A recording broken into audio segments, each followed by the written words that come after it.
There are probably a few things that you should not do while a jury deliberates on whether or not you are a murderer. One would be to commit more crimes. Jury tampering is a big one. Don't follow a juror home just so if you can see, maybe you could understand their perspective a little better. Don't do that. To see if they have all the facts needed to deliberate, definitely don't do that. But those are very obvious. You know, some are up for debate. Some people think it's okay. Some people don't think it's okay. And one of that includes cuddling your defense attorney. One New York Post article reads, Karen Reed spotted canoodling with lawyer as jury deliberated over whether she murdered her cop boyfriend.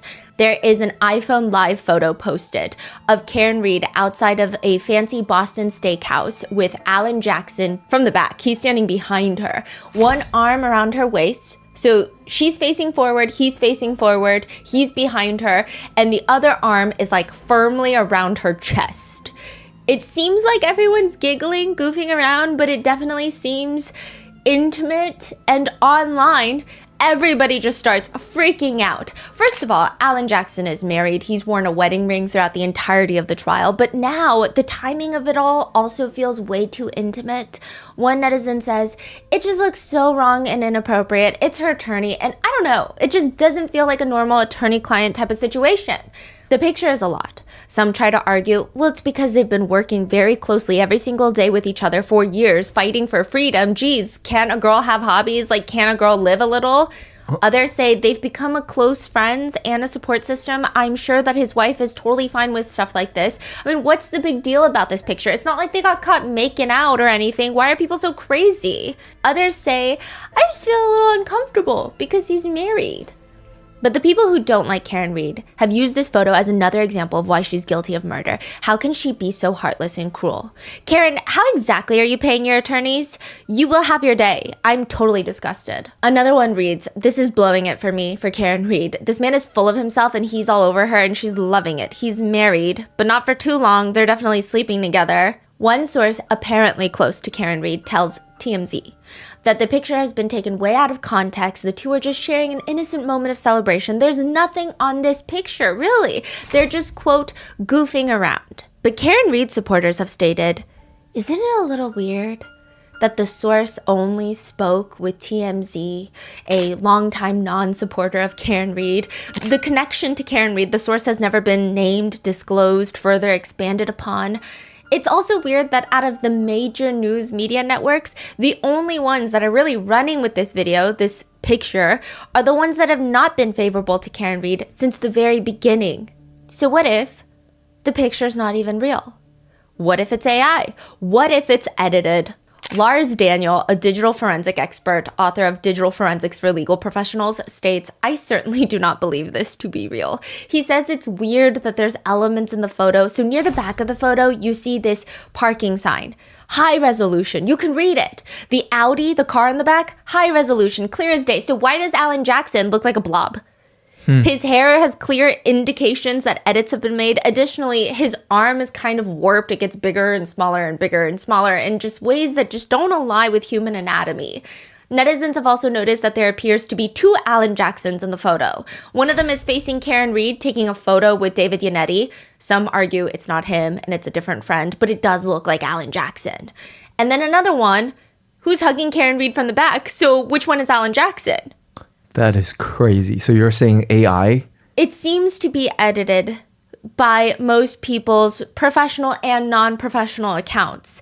In any event, I do think that the video is questionable in its credibility. I mean, I could always be proven wrong, but just at first glance, it looks like at least a little bit tampered with.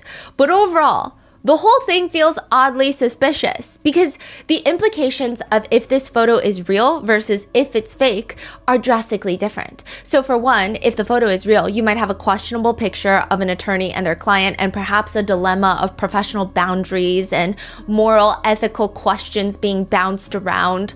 Two, if the photo is not real, if it's edited and certain mainstream media outlets are pushing this photo out there, who would edit something like this? Why would they even take this picture and run these stories? How far are these people willing to go to make sure Karen Reed ends up in jail? Are they the same people that wanted to make sure nobody found out about Sandra Birchmore. Another high-profile murder case in Massachusetts. We've actually talked about the Sandra Birchmore case before on this podcast. The death of Sandra Birchmore, she was 23 years old. Originally, she self-exited in her Canton, Massachusetts apartment, almost exactly a year before John O'Keefe died. Or at least that's what the Canton PD, the Massachusetts State PD, kept saying. She self-exited. But once the FBI got involved, it was uncovered that not only did she not self-exit, but she was likely killed by a police officer who had been grooming, exploiting, and abusing her since she was 15 years old. A police officer that has connections with some of the Canton police officers. Wait, it was the same police department? It's a neighboring police department. So her alleged killer works for Stoughton PD, which is a neighboring police department. But because her apartment is in Canton, they were the responding police officers. In fact, one of these officers that we're familiar with was at the scene when her body was found. And then the Massachusetts State Police take over, the True Patrols take over. You're going to see a lot of people that you're familiar with that pronounce her dead. They investigate her connections with another police officer, and they all say, you know what? She self-exited. And all of this is taking place in the same DA's office, Norfolk County DA. But what's even more intriguing about all of this is, why did Karen Read's defense team request unredacted files from Sandra Birchmore's case? What are the connections here? Sponsors who have made it possible for Rotten Mango to support the Dana-Farber Cancer Institute in Boston, Massachusetts. They're a globally known cancer research center that also provides support for patients and families, similar to John O'Keefe's sister, who has since passed away from brain cancer. This episode's partnerships have also made it possible to support Rotten Mango's growing team, and would also like to thank you guys for your continued support. As always, full show notes are available at rottenmangopodcast.com. There are references to driving under the influence, alleged physical assault. Please watch at your own discretion, as well as mentions of self-exit, crimes against people who are currently pregnant. This episode is pretty dark. It is the final part of the Karen Read series. And there's just, honestly, I feel like I could make a 20-part series for Karen Read. It's just so extensive. Everything we've talked about, we can go 5 layers deeper into all of the nitty-gritty details.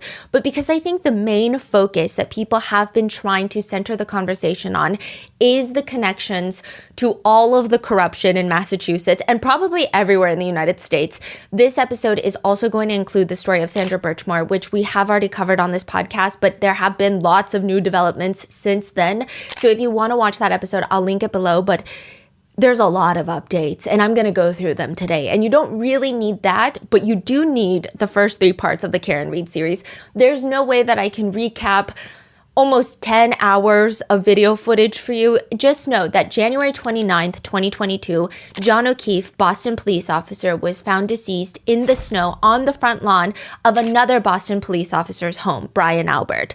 Brian Albert has a lot of connections. This doesn't take place in the jurisdiction of Boston Police Department. It takes place in the jurisdiction of the Canton Police Department. They are the first ones to investigate. Everybody is connected to everybody, and somehow it seems like the least likely murderer in this situation. The evidence doesn't really point to her. There's a few things that are weird, like her angry voicemails, but those are all kind of explained by just sheer logic. The one that every single person in a position of authority and power in law enforcement in that town has pointed this case as the culprit is Karen Read, John O'Keefe's girlfriend of 2 years. And Karen Read has gone through 2 different trials to try and prove her innocence. And so this is kind of the summary and culmination of both trials. We have condensed and combined statements, trial testimonies for brevity's sake, because there's just no way. I mean, you're talking about hundreds of hours of trial footage that we went through. So with that being said, that is the recap. Go watch part 1, 2, and 3. And this is the final part of Karen Read. Michael Morrissey is the DA for the Norfolk County, and he sits in front of a wall of books, and it makes him look scholarly, it makes him look well-read, but he just starts yapping away in a YouTube video. Suddenly, everyone in the comments is rolling their eyes at Mr. Michael Morrissey. He says, "This will be my first statement of its kind. False narratives are not evidence. What the evidence does not show is that John O'Keefe never entered the home at 34 Fairview Road in Canton the night that he died.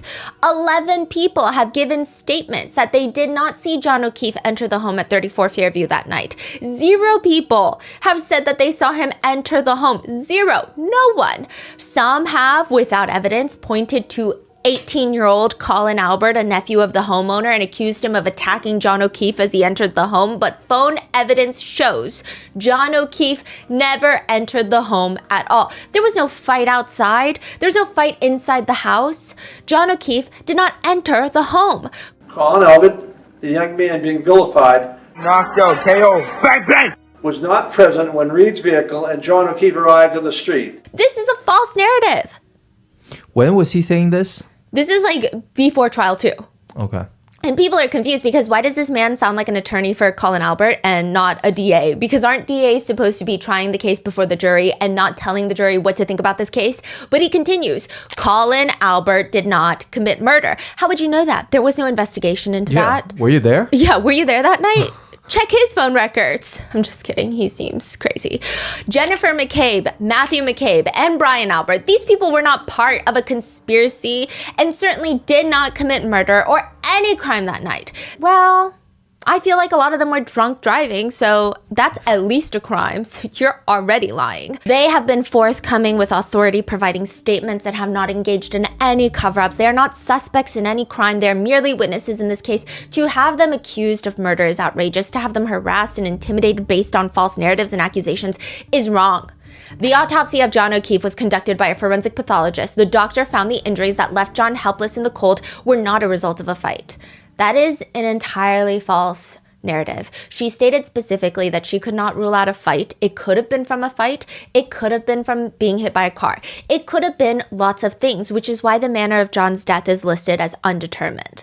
But he continues, "We try people on the court and not the internet for a reason. The internet has no rules of evidence. The internet has no punishment for perjury," which is also another lie. You can get hit with defamation lawsuits. But he continues, "The internet does not know all the facts. Conspiracy theories are not evidence." Michael Proctor, no nude so far. the state police trooper being accused of planting evidence outside 34 Fairview Road, was never at Fairview Road on the day of the incident. In addition to having no opportunity to plant the evidence, as has been suggested, Proctor would have no motive to do so. He had no personal relationship with any of the parties involved in the investigation, had no conflict, he had no reason to step out of his investigation. Every suggestion to the contrary is a lie. But the one part that sticks out most is when Michael Morrissey says this: "The idea that multiple police departments, EMTs, fire personnel, and medical examiner, and the prosecuting agencies join in or taken in by a vast conspiracy should be seen for what it is, completely contrary to the evidence and a desperate attempt to reassign guilt." His whole explanation is that it just takes too many people to be involved in a conspiracy or a conspiracy cover-up to this extent, to this level. If that's the case, that means nothing similar should have never happened ever before in maybe history, but definitely not in his department, right? Because it's just logically impossible, logistically impossible, theoretically impossible. It is impossible, correct? Mm-hmm. February 4th of 2021, almost exactly a year before John O'Keefe is found dead. This is the date of another blizzard in Canton, Massachusetts. Oh, yeah. Canton police get a phone call from a local elementary school, and one of the teachers failed to show up to work, and nobody's been able to get in contact with her. Some people might think this is no big deal, but this is very unlike her to do this. Her name is Sandra Birchmore, and the Canton police are dispatched to do a wellness check. They get to her apartment. Nobody's answering the door. They're about to leave when they realize that her vehicle, which is registered to her, it's in the parking lot covered in snow. Snow started falling 3 days ago, which means she's been in her apartment for the past 3 days. That would make the most sense, right? I mean, she's not going anywhere without her snow. Canton is not really a walkable town. So if that's the case, why is she not opening the door? Is she having some sort of medical emergency? Canton police, they ask the property manager for a set of keys to open up the apartment. They walk in and they see Sandra Birchmore in her bedroom on the floor with a lanyard around her neck, deceased. She's like sitting on her bedroom floor. This is very important later. Her phone is near her body, likely within reach, and the Canton police that show up, they come to the least likely, least investigative, least common sense conclusion that Sandra Birchmore has self-exited by way of a duffel bag string around her neck, and she had used her closet door handle whilst sitting down to self-exit by way of asphyxiation. Even though most evidence does not point to her having any sort of inclination to self-exit. And I know a lot of people are going to say that a lot of the times it is random, it is abrupt, there are not that many signs to be able to predict, but she's pregnant. She's planning a newborn photo session. She literally just emailed a photographer. She's making arrangements with a friend to take care of her 2 cats while she goes into labor. She's doing laundry. She was about to put her laundry from the washer to the dryer, and she was waiting for the father of her child to show up to her place. The father of her child is Staunton Police Detective Matthew Farwell. So this is a nearby police department. This is not Canton. And Massachusetts State Police is the whole state. So it's like a within. So Canton is within Massachusetts. Staunton is within Massachusetts. It's nearby.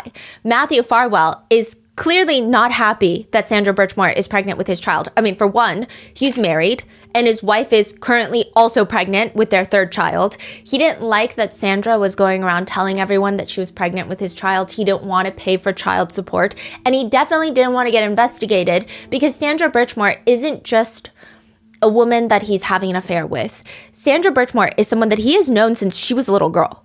She was part of a police mentoring program called Police Explorers, where it's alleged that multiple police officers, including Matthew Farwell, his twin brother, and their superior officer, Robert Devine, had groomed her and assaulted her since she was at least 15 years old. She went into the program because it's supposed to help local youth, and she came from just a rough background is how everybody describes it. But instead of being taken care of, Sandra Birchmore was 16 years old when Matthew Farwell essayed her for the first time. He was 26. No, she was 15. He was 26 and she was 15. He's also getting paid by the police force while assaulting a minor on the clock, getting paid for it. Near Christmas of 2020, Sandra is of age now. She's 23 at this point. She tells him that she's pregnant with his child. He's clearly not happy about any of this. He texts her and he just says that he wishes that she would die. February 1st of 2021, Matthew decides he's having a change of heart. He does indeed want to stop by Sandra Birchmore's place in the midst of a blizzard while his wife is in the hospital about to go into labor with their first child. He drives to Sandra Birchmore's home. He's seen on the apartment CCTV cameras wearing a mask, a COVID mask. His hood is covering his entire head. 20 minutes later, he's seen leaving the apartment, going straight to the hospital where his wife is giving birth. There's actually a very terrifying photo of him where he's cradling his newborn baby in the hospital, wearing the same exact outfit that he had gone to Sandra Birchmore's apartment in, allegedly killing her. All very suspicious elements to, a very straightforward crime. I don't think anyone would need a police badge to put 2 and 2 together and come to the very easy destination that Matthew Farwell should at the very least be investigated. But that is not what happens. Instead, Sandra Birchmore's death is quickly deemed a self-exit. Even though Matthew Farwell has strong motives, he was the last one to see her alive. Multiple tips after Sandra's death, multiple tips are called into the Norfolk DA's office, the same one handling Karen Reed's case. Friends of Sandra's are calling in saying they knew Sandra was pregnant with a police officer's child, Matthew Farwell, and when he found out, he was not happy. In fact, he seemed kind of violent. He was pushing her, shoving her, grabbing objects from her. This is what Sandra had told them before she died, putting Sandra in a chokehold. This is weeks leading up to her murder. Also, just 12 days before her death, Sandra told her friends that Matthew Farwell came over and was suspiciously looking at her apartment, going through her bathroom, her closets, almost like he was scoping it out. Those are the words she used. Wow. And 12 days later, she mysteriously dies in a strange manner that authorities deem a self-exit, even though Sandra was really excited to become a mom. Nothing happens for 4 full years until the FBI steps in and finally arrests Matthew Farwell for Sandra Birchmore's death, accusing him of essentially framing Sandra Birchmore in her own murder. Another thing to note is, yes, after Sandra's death, many of her friends called in tips to the Norfolk County DA's office.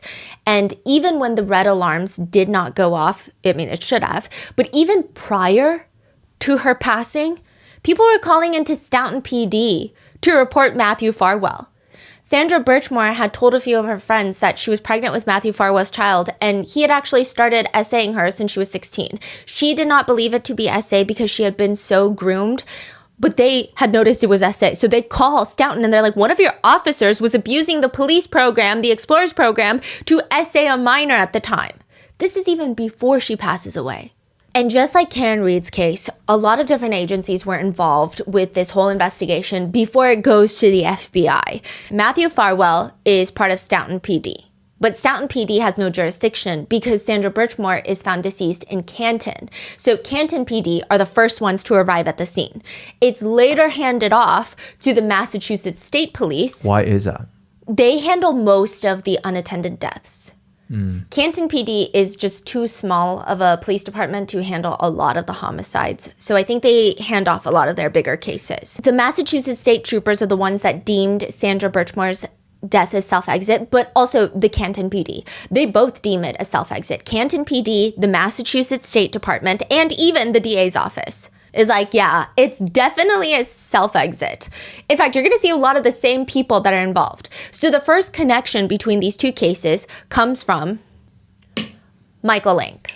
Michael Lank of the Canton Police Department, good old friends with Chris Albert. Michael Lank has known the Alberts for probably longer than we've been alive. This guy has known Chris Albert since he was 12 years old, and they have been friends. I mean, Lank says if he's got to list it, he's probably known Tim Albert since he was, 16? He's known Chris since he was 12. I mean, Tim Albert is the brother. Another brother of Albert's, yes, right? So Brian, Tim, Chris, Kevin Albert, they're all brothers. They have a few more siblings. There's 7 siblings in the bunch, but these are the 4 important ones. And 3 of them are cops. Oh, no, 2 of them are cops. One of them is a Canton Select man. in charge of the... Yes. Okay. I have no idea what this man does. Tim Albert. Yeah. He'd just be posting weird stuff. He's like the type to post the alpha man lion. Michael Lank has worked with Kevin Albert, another Canton detective, for at least 18 years. He's known Kevin since he was 14 years old. He does admit that he considers Kevin Albert more of a friend and less of a coworker. The most alarming connection in this friendship with Chris Albert is that Chris is shady. He sells mediocre pizza that's also shady. But in 2002, Officer Lank is sitting outside of a bar. He's off duty drinking when Chris Albert runs up to him and says, hey, you got to save my life. My life is in danger. This is from the perspective of Michael Lank. But actually, it looks like an evidence bag. It just doesn't say Canton Police on it. It says Stop and Shop. But it does look like an evidence bag. It's the same thing. Do we trust anything, Michael Lank says? Probably not, so take it with a grain of salt. He's saying that they're threatening the entire Albert lineage. He says, I got out of my car. I approached these group of men and I pleaded with them to not fight tonight. I said, there's not going to be a fight tonight. There's 6 of you guys. Chris Albert is here with his girlfriend, probably Julie Albert at the time. There's not going to be a fight tonight. Michael Lank says, I observed multiple men walking down the sidewalk in that direction. And at that point, I got out of my truck, approached the group and pleaded with them. I said, guys, not tonight. He's with his girlfriend. That's not going to be the fight tonight. He says, I tried my best to defuse the situation. But they get into a fist fight in the middle of the night. These 2 brothers, Michael Lank says, they end up throwing a few punches first. Michael Lank starts wrestling them down to the ground. He taps himself in as an off-duty police officer. He says, okay, now I'm on duty. And he starts fighting them. He's punching them. He's on top of them. Other Canton police officers have to drag him off of the 2 brothers. And he says, I defended myself and engaged in a physical altercation with the brothers. Wait. Hold on. 6 people. He ran into 6 people. Yes, but it seems like it's only the 2 brothers. Who's at the scene? Chris Albert, a girlfriend, and 4 other people? Yes, but it's like a group of people, but he really only starts fighting 2 guys. Of the 6 people? Yeah. Are they trying to fight Chris or trying to fight Michael? Allegedly, they're trying to fight Chris. I don't really believe it because Okay. Chris is known to start shit. Right. And Michael saying, that's my friend. Please don't start trouble now. Yes. And they start trying to start trouble. So Michael start fighting two brothers. Yes. And here's Is Chris fighting too? no. And here's why I don't believe that Chris is innocent in any of this. And that's just a personal belief. He seems like the type to start. At one point, Alan Jackson was in town. I mean, he's in Canton. He's in Boston because of this trial. He walks into a bar. Chris Albert happens to be there. Chris Albert calls for a buff friend to show up, and that friend starts yelling at Alan Jackson to get the out of Canton and go back to LA, go back to Los Angeles, big shot attorney, in a very threatening manner. And so this guy is still doing that to this day. I feel like in 2002, this is the one that started everything. He gets Michael Lank involved. Michael Lank starts pummeling these guys. He's asked later by Karen's attorney. Did you come to Chris Albert's aid as best you could as a longtime friend of his? I came to the aid of a citizen who was in fear and of need. That citizen happened to be Chris Albert, whom you had known since you were 12 years old. Correct. Ultimately, a fight breaks up. Link is called for backup. They separate them. Nothing happens that night. Nobody is arrested. And that's interesting because if he is saying that these two brothers started the fight, they would have arrested the brothers. Yeah. You don't just attack a cop and get away with it. That never happens ever. Well, interestingly enough, nobody is arrested. Everyone is told to go home. Nobody files a police report about this incident until the next day. The two brothers come into Canton Police Department and they complain and they say, I was just randomly attacked by one of your officers who was off duty last night. And then the two brothers get arrested. Lank is confronted by this by Karen's attorney who asks him, Officer Lank, is this an example of you using your position as a police officer to come to the aid of one of the members of the Albert family? It was me coming to the aid of a citizen who was terrified and scared for him and his family on that night.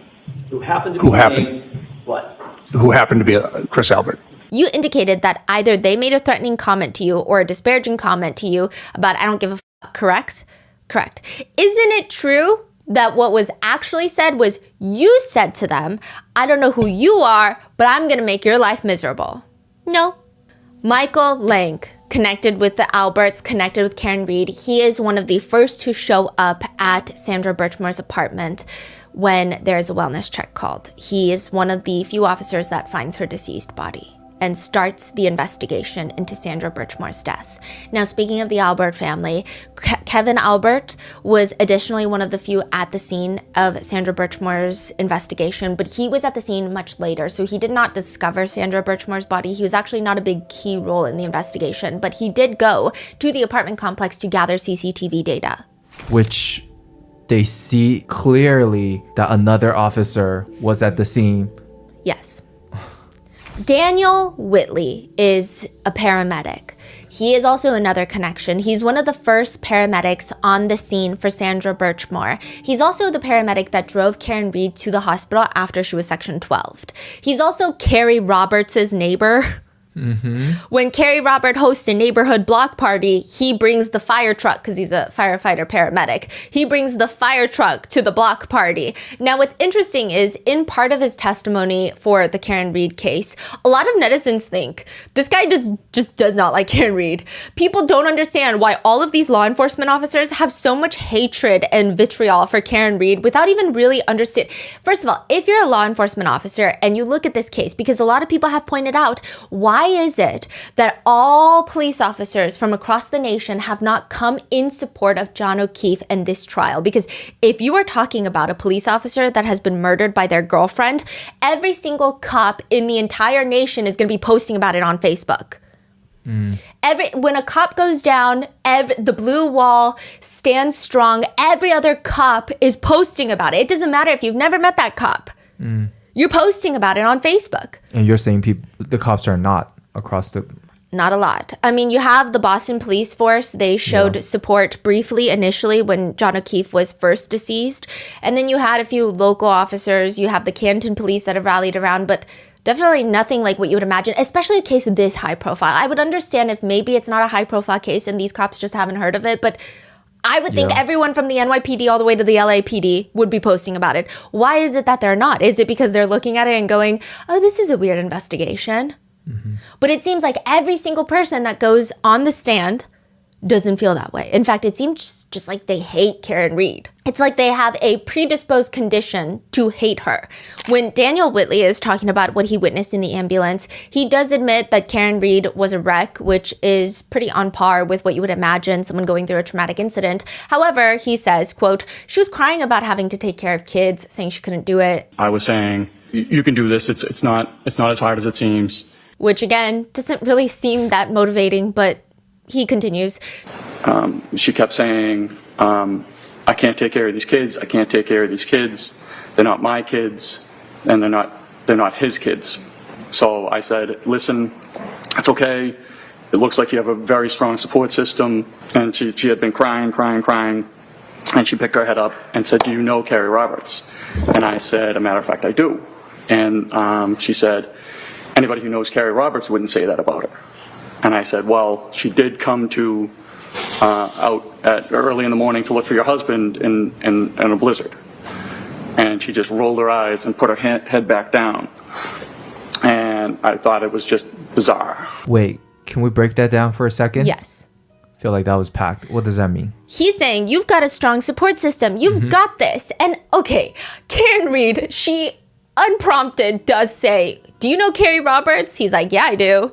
She says, well, if you know Carrie Roberts, you wouldn't say that. However, I feel like I'm on Karen Reed's side with this one. So is Karen Reed saying that Carrie Robert is not a great support system? No, and I agree because she's telling her to shut the up the whole time. Yeah, I mean, what is so wrong about that? I don't understand. Right? And he's saying in the moment when you're crying about your deceased husband, it doesn't make sense. However, I feel like there have been times where, I mean, I don't know the level of distraught or grief that any type of situation like this has never occurred in my life, thankfully. But I feel like I do make dark comments like that. Yeah, It's are just you very kidding realistic. me? Like, this is life. What are you talking about? Yeah. You're not here trying to get motivational right now. This is life. Especially in the moment when you are in this dark of a place and someone says, well, chin up, buttercup, you're not gonna go, okay, thanks. Like, that's very small talk. I feel like you're in a state where you're very realistic. You're like, absolutely not. I have no support system. I can't do this. I can't do anything in life. What are you talking about? Do you even know who you're talking about? That's the vibe Karen Reed gives me, but he's on the stand like, it's just weird. It's just weird. He testifies, the only tone I can use to describe it is snarky. It just seems that he does not like Karen Reed, and he is one of the very first paramedics at the scene for Sandra Birchmore. Trooper Nicholas Garino was a Commonwealth witness for both the first and second trial. He is a digital forensic specialist. That's what he calls himself. He says he went through all of John O'Keefe's data extracted from his phone. The main takeaways from his testimonies include the fact that I think he doesn't know what he's talking about. I think he's shady. Why? For one, he states that the house long to die in the cold search for Jennifer McCabe, he didn't find that on Jennifer McCabe's phone on Cellbrite, which doesn't make sense. It doesn't make sense because all the other Cellbrite experts, they're like, you pull the data from Cellbrite just because she deleted her Google search. You're talking about Cellbrite. Most law enforcement agencies use Cellbrite. If you can Google something, delete it, and then it doesn't show up, why would law enforcement agencies use Cellbrite? His excuse to that is, well, I was using an unupdated version of Cellbrite when I extracted her data. And everyone's like, that doesn't make sense. He also claims that he didn't find the numerous phone calls that Jen McCabe made to John O'Keefe that night and then later deleted. Remember how Jen McCabe is like, yeah, I was waiting for him outside or looking out the window, waiting for him to come in. I was texting him a few times. Well, after that, she makes numerous phone calls to John O'Keefe and all of them go unanswered and then she deletes them. Why would she delete them? Because it doesn't make sense. If they did drive away and she was like, oh, I thought they got into a fight, so I let it go. Why would she call? The netizen theory is that they had allegedly something to do with his demise and they couldn't find his phone. So she was calling it to hear it ring so that they could find his phone. Wow. He didn't find any of those either. I don't know what he's looking for because he's not finding anything. He also claims that you can sometimes trick your phone that you walked up and down stairs because remember, John O'Keefe's phone indicated that he took multiple steps, like about 80 steps, which would have led them straight to the front door, side door of 34 Fairview, and then went up and down 3 flights of stairs. He says, well, you can kind of trick your phone to do that, which a lot of people, including anonymous Apple employees, take it with a grain of salt online, have later disputed, but likely due to strict company policies, they can't really tell you outright, but they express disbelief in the comments that he's making. He's like, yeah, I mean, a lot of these Apple employees are saying maybe in 2012, but you're talking 2022? No. You're not going to trick your phone of going up and down the stairs by driving up a hill. So best case scenario is he is a complete, useless, incompetent, quote unquote expert. Yes. Okay. So that's the complicated thing about Karen Read's case. Everyone uses the straw man theory where they just compile every single thing and bubble it to, you know, when people argue online and you're like, can you have a little more nuance? Yeah. That's kind of the thing with this. The argument is not every single person can be that corrupt. It doesn't make sense. It's not corrupt. Some people are just incompetent and it's just together. Yeah. It's a mixture of corruption and incompetence, and then it's combined and it creates this. Yeah. It's not that every single person is in on a so-called cover-up. It just seems like some people have no idea what they're doing, and you can't really tell which one. This is one of the guys, you can't really tell which one it is. I mean, there's a few. This guy, Trooper Paul, you're going to be like, I don't think he's part of a conspiracy. I think there's no thoughts behind this man's eyes. But this one, it's hard to say. With Guarino, it's hard to say. And the timing of the fact that he didn't find the how long to die in the cold search is interesting, considering if they had that information for the first grand jury, if they were privy to these details, they probably would have been less likely to indict Karen Read. All those deleted calls from Jen McCabe, the how long to die in the cold, I don't know if a grand jury would have indicted Karen Read. Right. It just makes Trooper Guarino look like a very shaky witness in the Karen Read case. Side note, I will say that Trooper Guarino has gone viral because whether intentional or not, there is a break. He was the one that had to read all of John O'Keefe and Karen Read's messages out loud in court. Okay. And at one point, there's a break during the reading of the text messages between John and Karen. He sighs, he leans back, but the mic is clearly still on. And he whispers, "Kill me," to himself. Kill me. Which has since gone viral, with most people feeling a twinge of sympathy towards him, except for the fact that, can you even trust a single thing that this guy says when he has also worked on the Sandra Birchmore case? After Sandra Birchmore's death, Canton PD had the state police come in to investigate. Trooper Guarino is a trooper, he's a trooper troll. Trooper Guarino, being on the team, he states that he did not find a single message between Matthew Farwell's phone to Sandra Birchmore. Matthew Farwell turned in his phone. That is so shady. He's Come like, on. I didn't find a single message, which would make you think, okay, Farwell is not as involved as the internet likes to think that he is then, correct? Incorrect. The second the feds take a look at this case, they uncover 32,709 messages between the two between December 2019 to February 2021. That's just what, like 2 years. What's like the status of Sandra Birchmore now? Is it He's in jail and it's pending trial. because of the feds, right? Yes, he has pled not guilty. So you're just telling me, Trooper Guarino, that you don't even just miss one or two, you miss 32,709 text messages. Some of those text messages include the two of them talking about the first time Farwell R-worded Sandra Birchmore. That is when Sandra would have been 15 years old. He R-worded her. That is her very first experience, and she happened to be a victim of a crime. She texted him, I had butterflies so bad the day you took my car, like, you know. Me too, it was such a big day. I still know the day to this day. So she's saying, I still remember the date to this day. And this is how deep the grooming has gone. He says, really? Yes, that's not a date I'll ever forget. April 10th, 2013. Again, very clear evidence that he essayed her when she was 15. You don't need a calculator to do the math. Sandra writes, best day of my life, heart emoji. Me too. Then later, Matthew Farwell texts her, if I pushed, I absolutely could have effed you without condoms from day one. Sandra Birchmore responds, probably if you really pushed it. I was kind of scared to say no in the beginning, not knowing how you would take it. So yeah, you probably could have gotten using no protection, LOL. More alarmingly, this police officer who has already committed these crimes when Sandra is of age, now that she's an adult, he asks her to engage in acting during intimate relations. He says that he wants her to have intimate relations with him while pinning her down and fake R-wording her. He wants Sandra to say, quote, will you say, Matt, stop, I'm 13, I'm not ready for this, oh my God, please stop. This is insane. He also texts her numerous times to pretend that he is an older brother coming into her room at night to have intimate relations with her that she does not want to consent to. Even that's not enough for this sick walking disease that likes to call himself a police officer, likes to call himself a man or a human. He texts her a whole lengthy conversation about how he wishes she would have told him sooner that she was interested in him, because he would have totally essayed her a year prior when she was 13, 14 years old. Even after all of that, when Sandra is of age, he will ask her to meet up in Costco parking lots, Five Guys parking lots, to have intimate relations while he's on the clock for Stoughton PD. He also texts her, quote, I'm going to sneak away from work real quick. Quote, yes, I will be on the clock.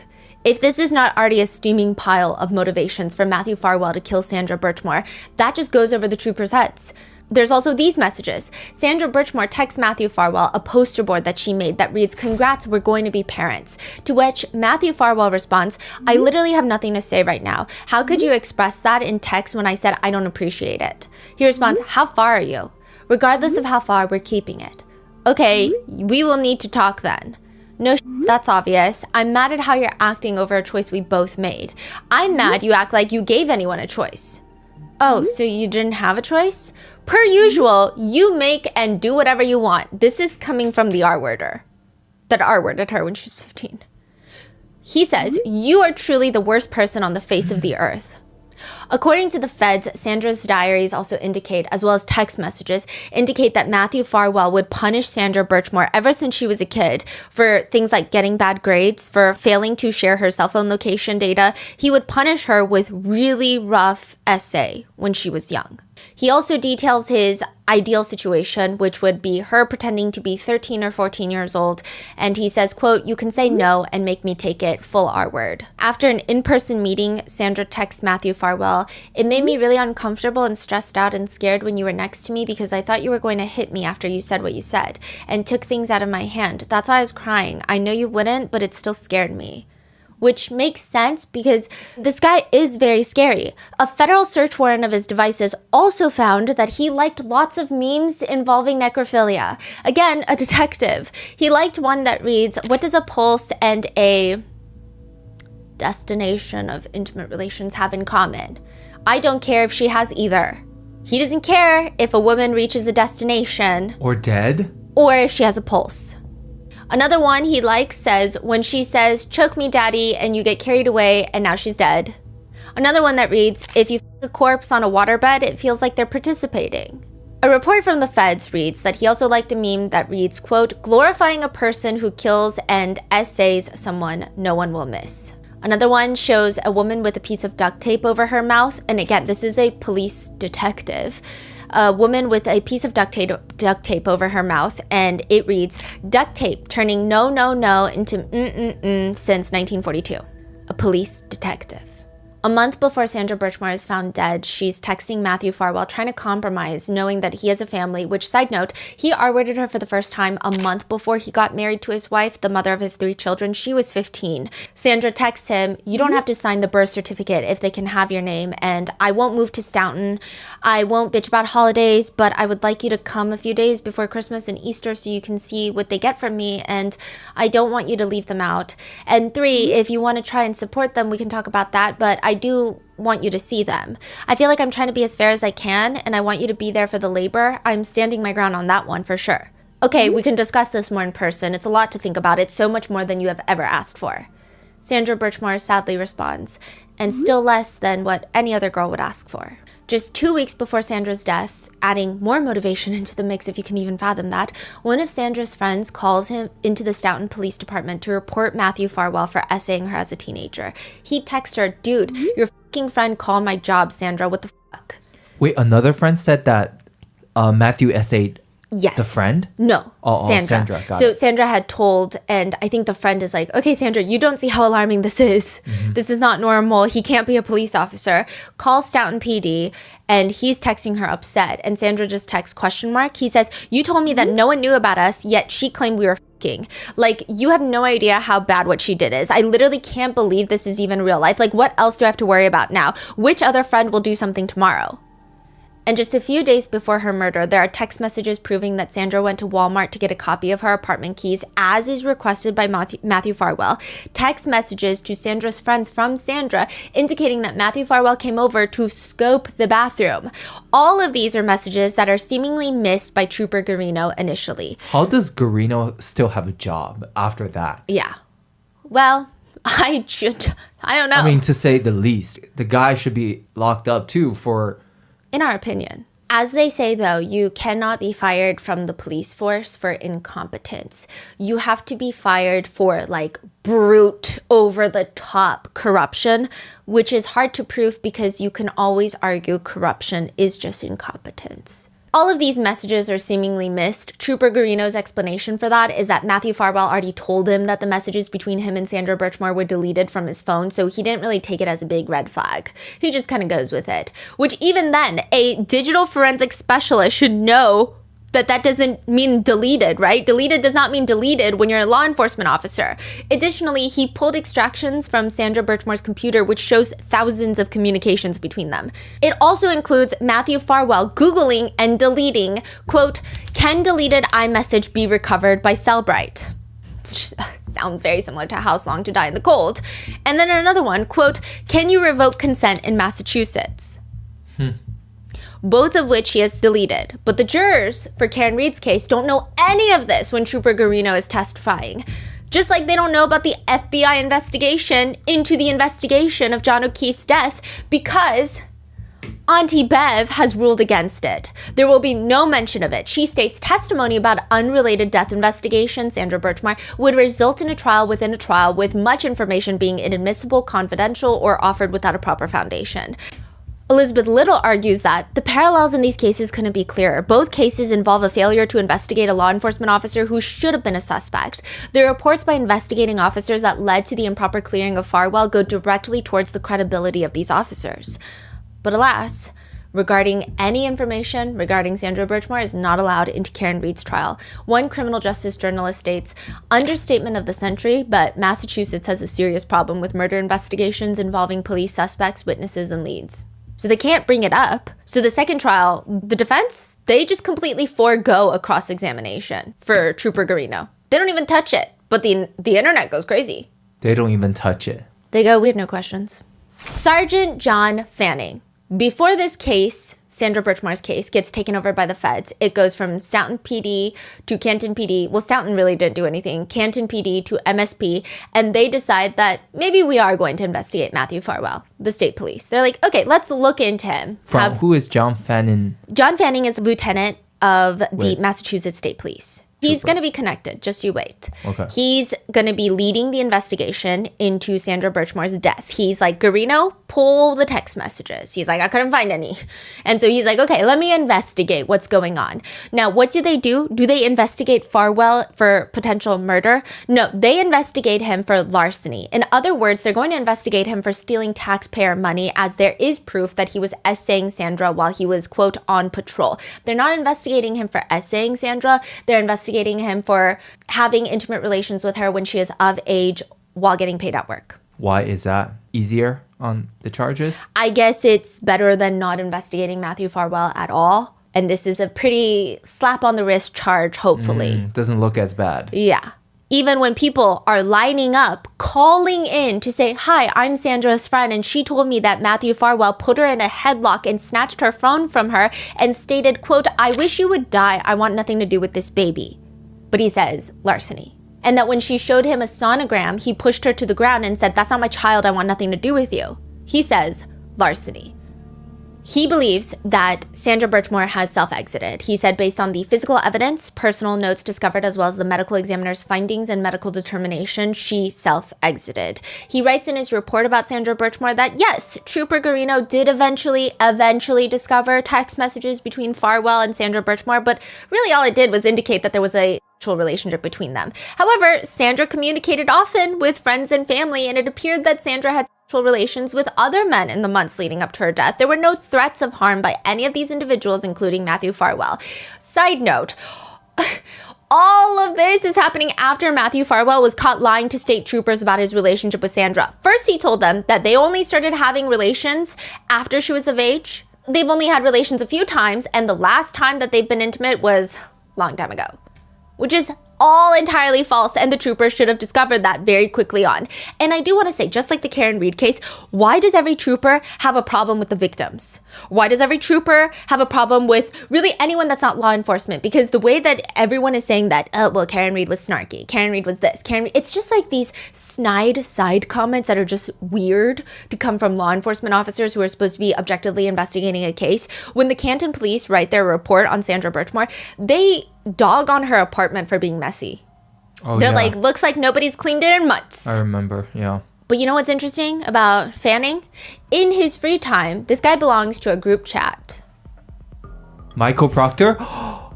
Yes. The no nudes yet Yeah. group chat? Yes. A year after Sandra Birchmore's murder, Michael Proctor texts, no nudes yet. And he was part of that group chat. He's actually a supervisor for Michael Proctor, as well as Yuri Buchanek is, and so is Tully. Fanning was investigated briefly by the MSP Office of Professional Integrity and Accountability, which sounds like a make-believe department, but he's briefly investigated Wait, over... what's his department one more time? It's the MSP Office of Professional Integrity and Accountability. That's fucking crazy. Yeah.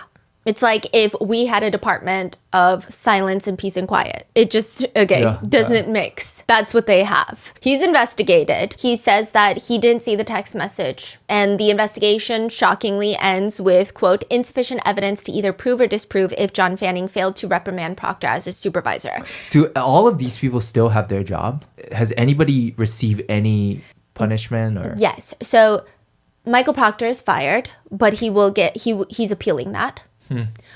Yuri Buchanek is put on desk work, as well as ATF Bryan. They're both put on desk work. What does that mean? Desk work means you're not on the field. Yeah. You're just doing some administrative paperwork until, usually this is what this means in the law enforcement world. You're on the desk until everybody online shuts the fuck up about this case. And then you can go back and do your job. Or not do your job, which is what you were doing in the first place. So nothing. Nothing. He did lose 5 vacation days as well. Brian Tully has been transferred to a different department. Again, could easily be transferred back. They made it sound like it was a big deal. It doesn't sound like it's a big deal at all. It seems like the only one that has a big deal is Michael Proctor, which he might even get his job back. And this guy, Shannon Burgess, which we're going to get into in a little bit. He's not even a law enforcement officer. What does purple mean again? Purple just means important. But not like, okay, got it. Yes. Fanning claims that he never saw those group chat messages of the no nudes yet. And to be fair, there is no proof that he ever responded. There's no proof that we know of. However, there is another strange incident during Karen Reed's trial. The defense, they know of Fanning. They know of his connection to Sandra Birchmore's case. They know of his connection to Trooper Proctor's text messages. They know. They don't like Fanning, clearly. And Fanning, just like Trooper Proctor, should have no connection with how this trial proceeds forward. Just as how Buchanek, who is also part of the group chats, he was in the group chats, he is a witness, but he should not be touching this trial. He should not be facilitating anything in this trial, right? Because that would be crazy. There is a strange incident during Karen Reed's trial where a juror is dismissed. And according to a netizen comment who worded it as simply as possible because it gets a little convoluted, an anonymous person is outside. And they hear a juror talking about the case. How do they know it's a juror? I don't know. Maybe the juror said, I'm a juror on the Karen Reed case. I have no clue. But an anonymous person is like, I heard a juror talking about the case. I'm going to go report it to this random person, John Fanning, a trooper. Am I going to report it to Adam Lally? Am I going to report it to Auntie Bev? No, I'm going to report it to this random trooper, John Fanning. Well, Lieutenant John Fanning, who then is going to tell a court officer. Then that court officer is going to go tell Auntie Bev, who's going to question the juror, The juror is going to deny the accusation and say, I never, what are you talking about? But the juror is ultimately dismissed. Shady, huh? Why would an anonymous person, we don't know who they are, report it to Lieutenant Fanning of the Massachusetts State Police? They don't report it to Michael Morrissey's office. They don't report it to Auntie Bev. They don't report it to a court officer. They don't report it to Adam Lally.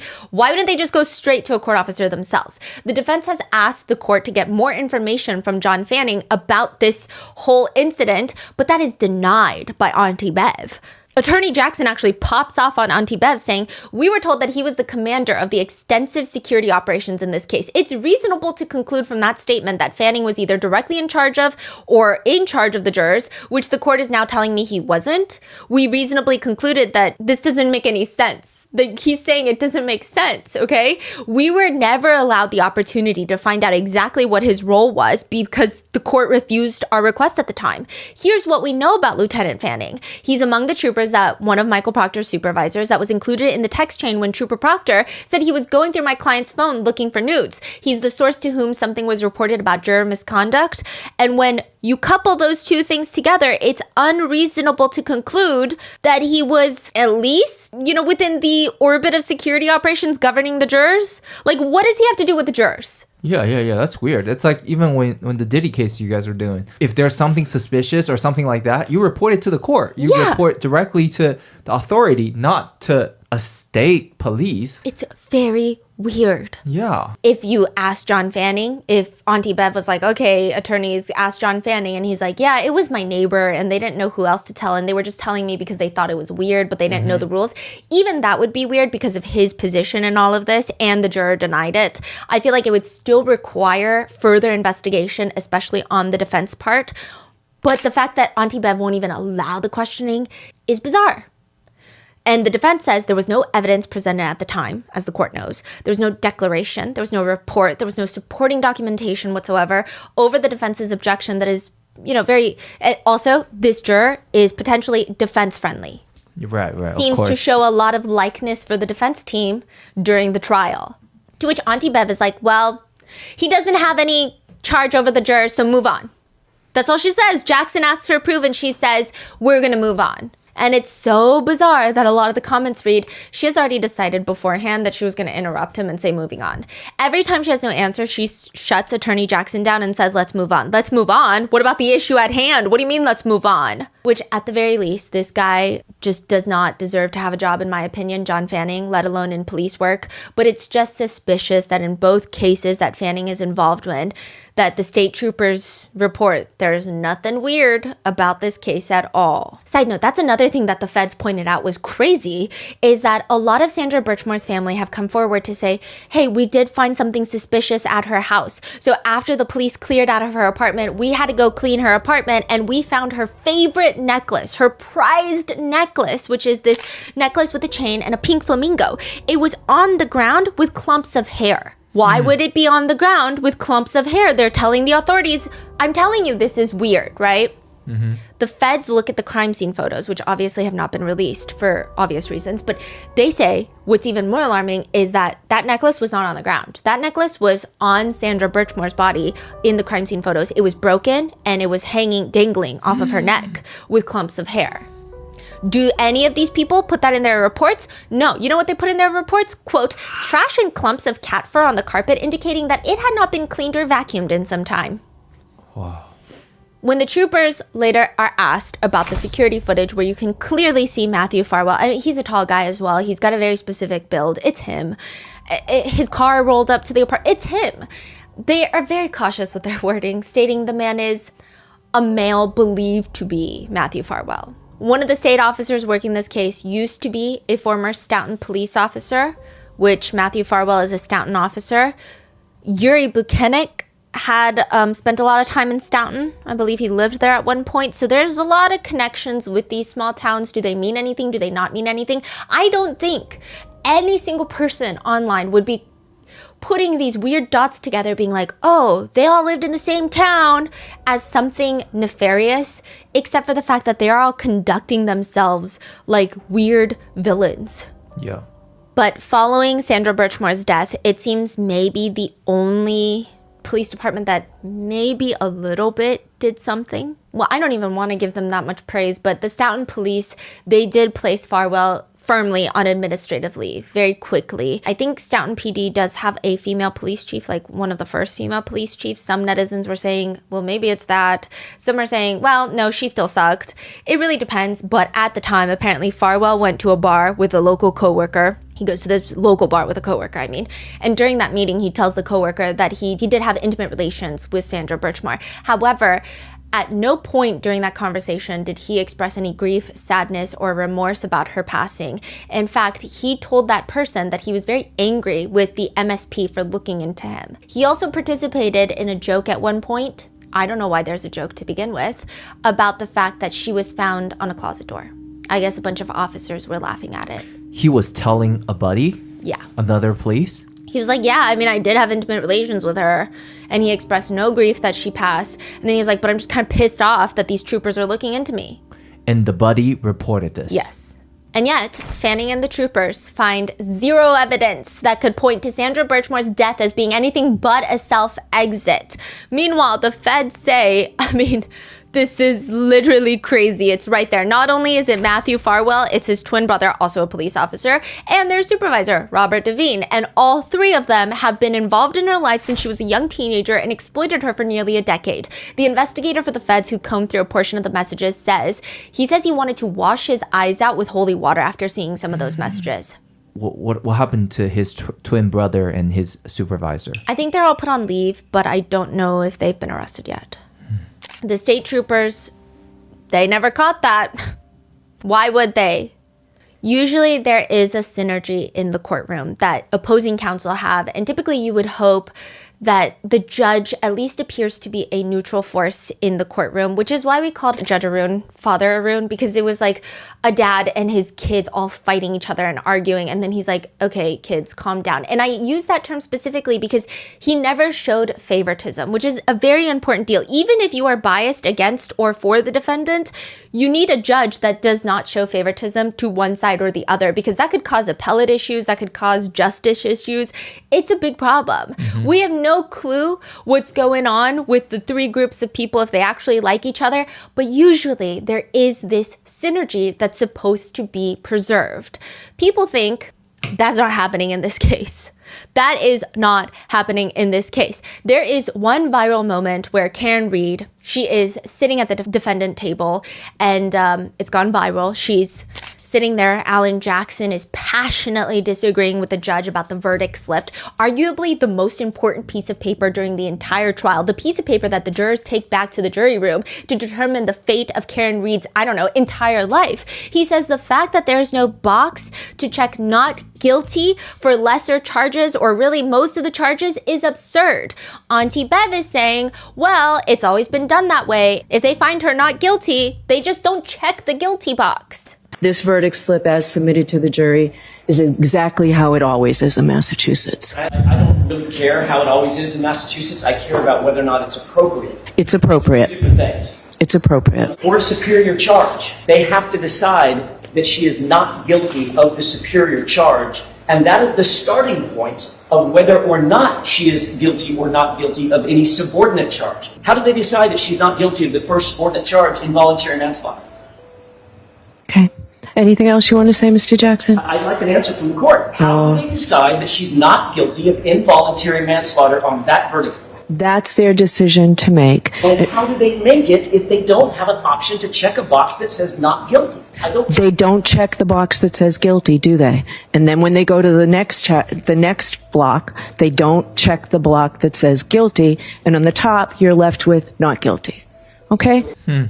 And he's like, that's crazy. Yeah. You don't think that's crazy? That is weird. And she's just not hearing it anymore. And perhaps Karen Reed smirks at the fact that her life is on the line on this singular sheet of probably an A5 piece of paper, and she can't even decide what goes on there. Or maybe it's the fact that Auntie Bev clearly made up her mind prior to all of this because she's fighting with Alan Jackson, and then eventually she's like, we've always done it like this. David Yannetti, who's a local attorney, is like, well, I've never seen it like that. And then she's like, well, I don't care. She just does not care. She's like, She said, I don't care? basically, she's like, Wow. well, I disagree. It's the absence of the check mark that the court determines is the not guilty finding by the jury. Yes, that's what the verdict slip reads. It reads not guilty. If they don't check block 2, 3, or 4, the verdict slip reads not guilty. Okay? Mr. Yannetti, you've seen verdict slips exactly like this. Okay? I actually haven't.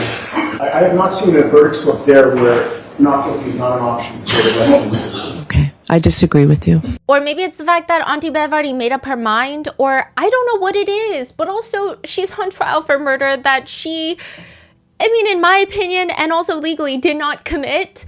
Karen Reed smirks, smiles, and Auntie Bev's head snaps in her direction. This is funny, Miss Reed? The courtroom goes silent. So we're done here. And with that, Auntie Bev storms out. All right. Excuse me? This is funny, Ms. Reed? All right, we're done. All rise to the court, please. What? In an interview, Karen says that at one point she just wanted to ask Auntie Bev, the judge, is this a game? Is this a game to you? Because she's like, my life is on the line. Like, is this a game? Auntie Bev also has a very unique way of running her courtroom. She likes to sit right next to the witness in a black office chair, and she will just swing side to side from her office chair like she's testing them out at Staples.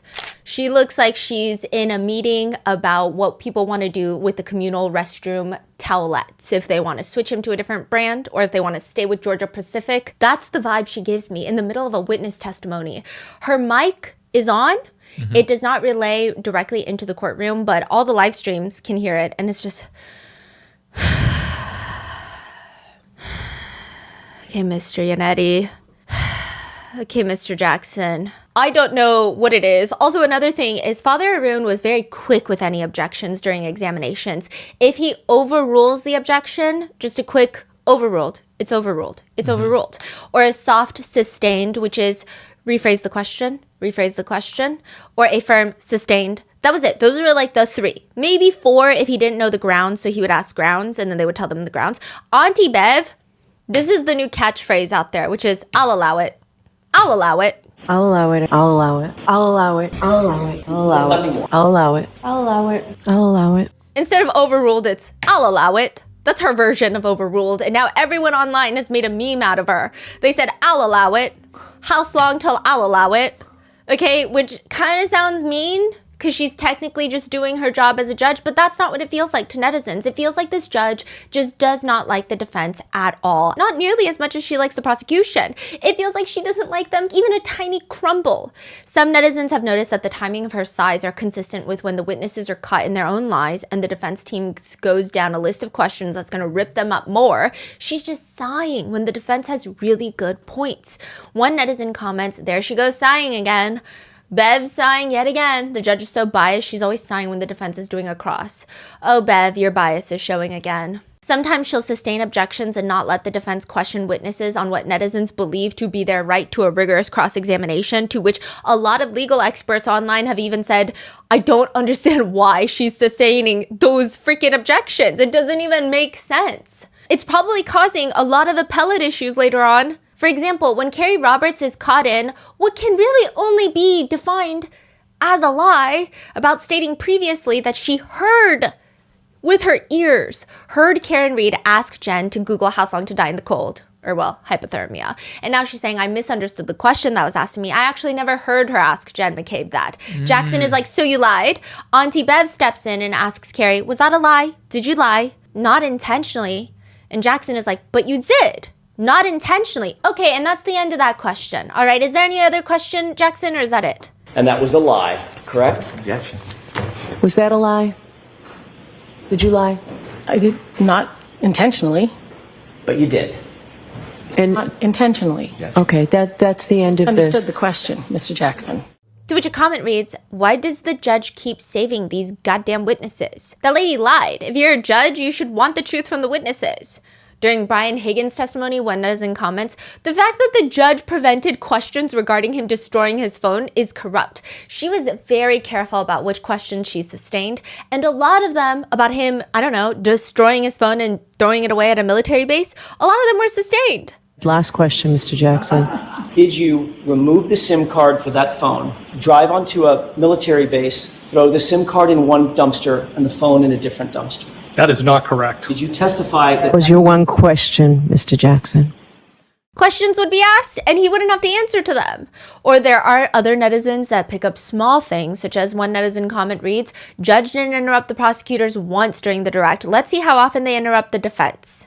Some netizens think it's less of that and more of, she just looks so over it. I mean, sure, someone's life is lost and another one's life is on the line, but quote, she's like the kid waiting for 4 p.m. to hit to throw everyone out of the courtroom. The way that when the workday is over, this lady is done. This lady is gone. She's over it. Not a second more.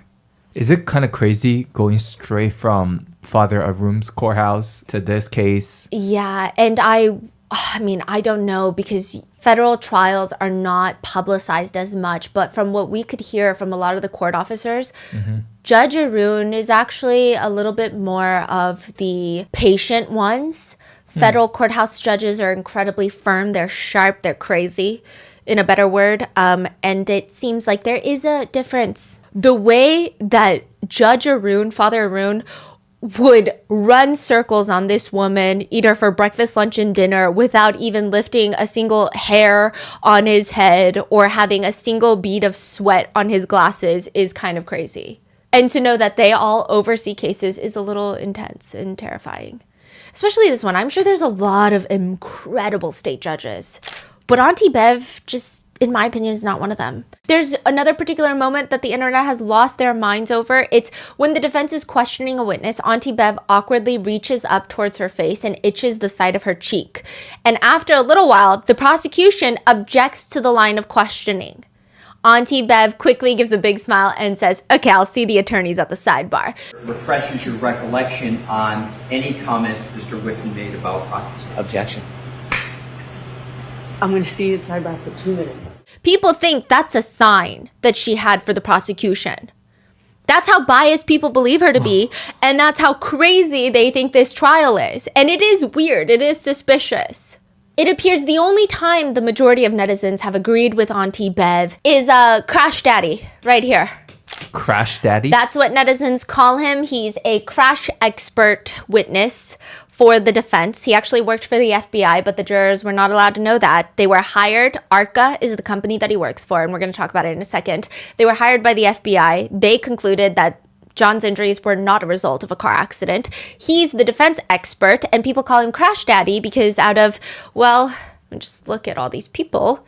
He is conventionally very attractive. He's very sharp. He's very smart, intelligent, and he does not seem to hold a bias one way or the other. Even though he is testifying as a defense witness, he's also very intelligent in the sense that he does not get triggered on the stand when the prosecutors come at him for all sorts of gnarly things, and he's got dimples. So a lot of people have called him Crash Daddy, and they have a crush on him. Now, there is this moment where he walks in to be sworn in, and Auntie Bev, she's sitting in her swivel chair. She's swiveling, and she is eating this man alive with her eyes. No way. Yeah. No way. And the comments read, "The only time Auntie Bev and I have been on the same page this entire journey." Another comment reads, "I'll allow it." Another comment reads, "She got no eye contact, but she was chasing it." It seems like she was into him. In fact, the prosecutors fought really hard to make sure this man does not hit the stand because his juror appeal is pretty high. Like I said, he does not seem to hold a strong bias. He's very competent. He knows what he's talking about. And a lot of people say he's easy on the eyes. I wouldn't know. I'm married. But the prosecutors really did not want him on the stand. Auntie Bev allowed it. She'll allow it. And people think there's only one reason she allowed it. Yeah. So. I mean, that is pretty crazy, though. Someone that credible to say that it wasn't a car crash? Yes. Then what else are we arguing here? It's not even just him. It's also Honorable Crash Daddy, Dr. Rent. He's also part of ARCA. People love him as well. So they brought multiple experts. 2 of the experts, yes. And they all say it's not a car crash. But the prosecutors bring their own experts. Oh, yeah? You're going to have a field day. One netizen comment reads, "I understand why people suspect Auntie Bev is corrupt, but I find it difficult to accept it only because she's known that the feds are investigating this case. I feel like she simply has too much to lose by doing anything illegal to support the DA and the McAlberts." But at the same time, the netizen feels like if she truly has no undisclosed hidden secret conflict of interest, it just would be weird. Her conduct is unexplainable. It's just weird when you factor in that she used to be a criminal defense attorney along with her brother and her dad. So why the favoritism for the DA, who's brought murder charges based on what is at best the shabbiest car crash investigation since the invention of the internal combustion engine? It just doesn't make sense. Does she just want to see Karen Reed railroaded out of sheer spite? Could she hate Alan Jackson that much for no apparent reason? Is she somehow unaware that Reed is likely innocent of the homicide charges? I just don't get it. To which another netizen comments, I think her and the DA's office, Michael Morrissey, which by the way, her mom, Auntie Bev's mom, and Michael Morrissey's family have history. We don't know how deep that history, but they work together briefly. They comment, I think her and the DA's office have an understanding for a long time that they can force the outcome that they wanted in previous cases, which is pro-prosecution because it's the DA's office. Kind of like we run the hen house, if you will. Never get questioned, never had to answer for anything, and basically just did things their way, which I believe was the slam dunk plan in this case as well, until it wasn't. Now I think it's just an attempt to save face and try to act like everything is still the status quo and avoid backing down so as to not look like you're admitting to some prior shenanigans.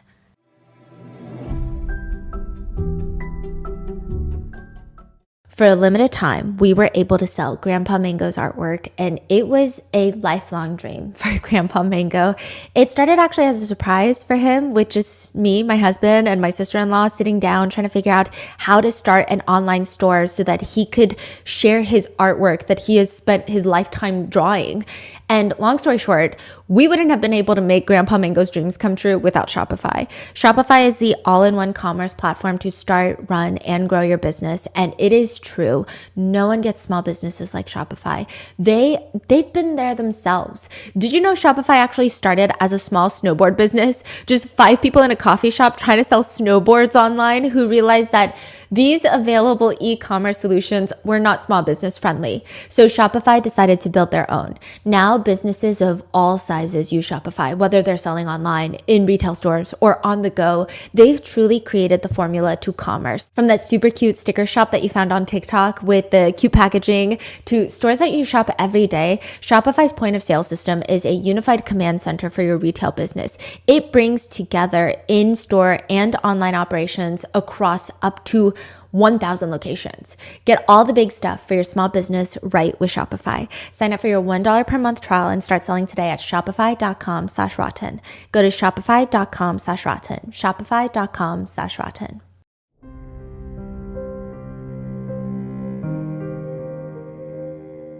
There have been other connections made in this case of, not the strongest ones, but kind of, which is there are messages between Sean McCabe. This is Matt McCabe's brother. Matt McCabe is Jen McCabe's husband. Matt McCabe's brother had reached out to Turtle Boy, who is an investigative reporter and influencer that has been honestly breaking this case from the get-go. I do think that a lot of people have strong feelings either for or against Turtle Boy. I think he's a very divisive... His name is Turtle Boy? That's his online content creator name. Aiden Kearney is his... I don't know if it's his government name, but that's his name. But I think he's a polarizing character. And sometimes that works being an internet personality. He is very passionate in what he believes in. And some people think that that passion can go 2 degrees too far. And I think it really depends on where you draw the line of what do you call witness intimidation. If you go to Jen McCabe's kids' lacrosse games to go confront Jen McCabe while live streaming and shoving a camera in her face and saying, why'd you Google How Long to Die in the Cold? Some people say slay. Some people say, that feels like witness intimidation. So it really depends. So Jen, I have a question. Did you think that you could outsmart Karen Reed? Why didn't you Google How Long to Die in Cold, Jen? Cop killers! That's what they are. They're cop killers. I cannot wait until they go to jail. I'm going to be there. There are other things that people have called into question about how he's went about reporting on this case. All I know really is that he was one of the first people to break the case. I think that's the hard part is he was one of the first people to even get attention on this case. Nobody really cared about this case much. Everyone was like, oh, she killed her cop boyfriend. Okay, moving on. I see. And then he was like, no, I think something's weird. Did he get too passionate? I guess that's subjective. I guess that's up for you to decide. But Sean McCabe reaches out to Turtle Boy, Jen McCabe's brother-in-law, and there are messages between Sean McCabe and Turtle Boy, which, side note, I will say some of the discourse surrounding Turtle Boy, I do think some of it is warranted. The other parts I don't think are warranted is a lot of people give him a lot of flack for reaching out to people that might be involved in this case, including Sean McCabe. And they kind of yell at him for doing it, which I think is weird because a lot of the mainstream reporters are not doing it. And he's doing it. And just because he doesn't work for this big legacy media outlet doesn't mean that he is not as committed to finding out the truth as any of these big major networks are. Yeah. I think this case is especially frustrating because who do you even trust? There's nobody you can trust. Yes. Nobody to call. Everyone's like working on the same team. But I think where people thought he took it too far was he would do these roll calls where he would drive through everyone that was involved in front of their houses and use a bullhorn, and people would consider that doxing. Some people thought that there were children involved that, I mean, not children, aka Colin Albert, but other children involved that may not have really been involved that are now being put in the crosshairs for this. But other people say that, well, it's their parents' fault. It's really where you draw the line. Sean McCabe and Turtle Boy have a conversation where Turtle Boy asks Sean, do you really have a line to Judge Canoni, which is Auntie Bev? Sean McCabe responds, Auntie Bev? This is where her nickname comes from because everyone was like, Judge Canoni, Beverly Canoni. And then he's like, Auntie Bev? Auntie Bev? It's like a nickname, I guess. Like they know her personally? Yeah. He's like, Auntie Beth, whose seaside cottage do you think we're going to bury your corpse under? He's asking Turtle Boy. Side note, Auntie Bev does indeed have a seaside cottage that nobody knew about because you're not supposed to know where judges live. The defense team blows up the messages on a giant poster board, which Auntie Bev hates when they do shit like this, but I kind of think it's great for visual impact and is slightly a comedic effect if this case were anything other than what this case is about. But Auntie Bev has to stare straight into those messages, and there's no missing it. Jackson asks, I'm getting old. I may have appeared before thousands of judges in my nearly 30-year career. I've never known where a single one of them has ever lived or property that they may or may not have owned. But Sean McCabe appears to know, or appears to intimate that he knows the details of this court's personal life, and so does his family, which these messages are presented in court, and Adam Lally is like, wait, hold on. First of all, these messages are between two individuals that, quote, literally have nothing to do with this case. They are divorced from the context in which this communication arises. He's saying whatever they're saying about Auntie Bev has nothing to do with Auntie Bev, or really anything, because we exist in a vacuum, or as Gallagher would say, a leaf blower.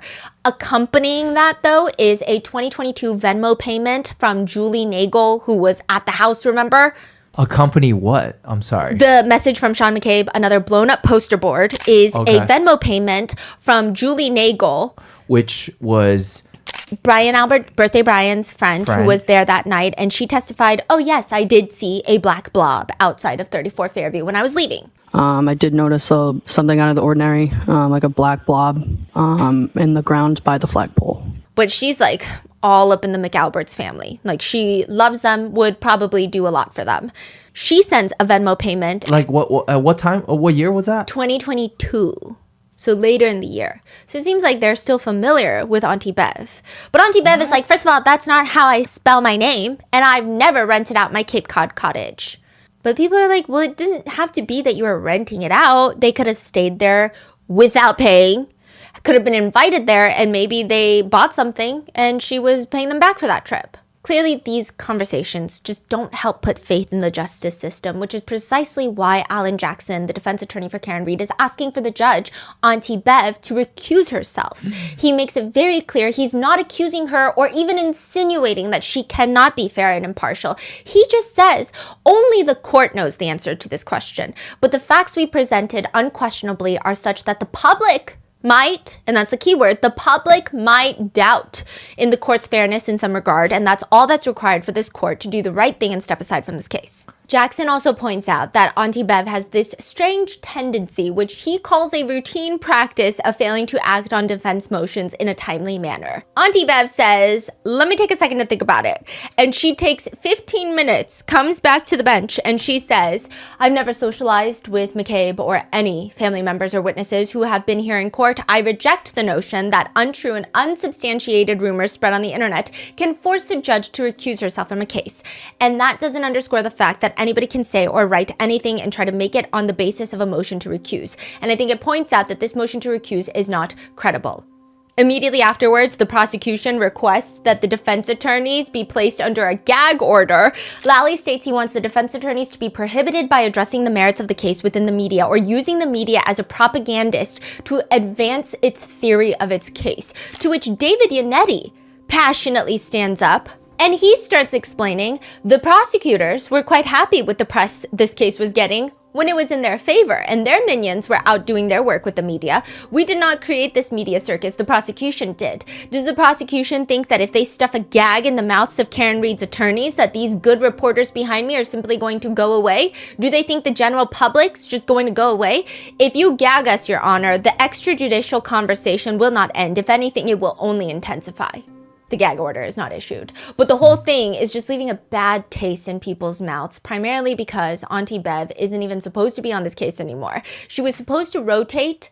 So after the first trial, she's supposed to rotate to civil cases. That's kind of how it works in the state courts in Massachusetts.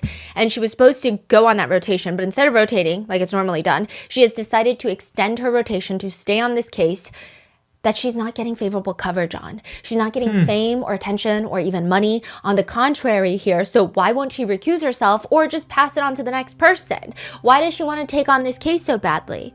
The only connection netizens could find that were affirmative were, well, 30 years ago, Chris Albert killed a man.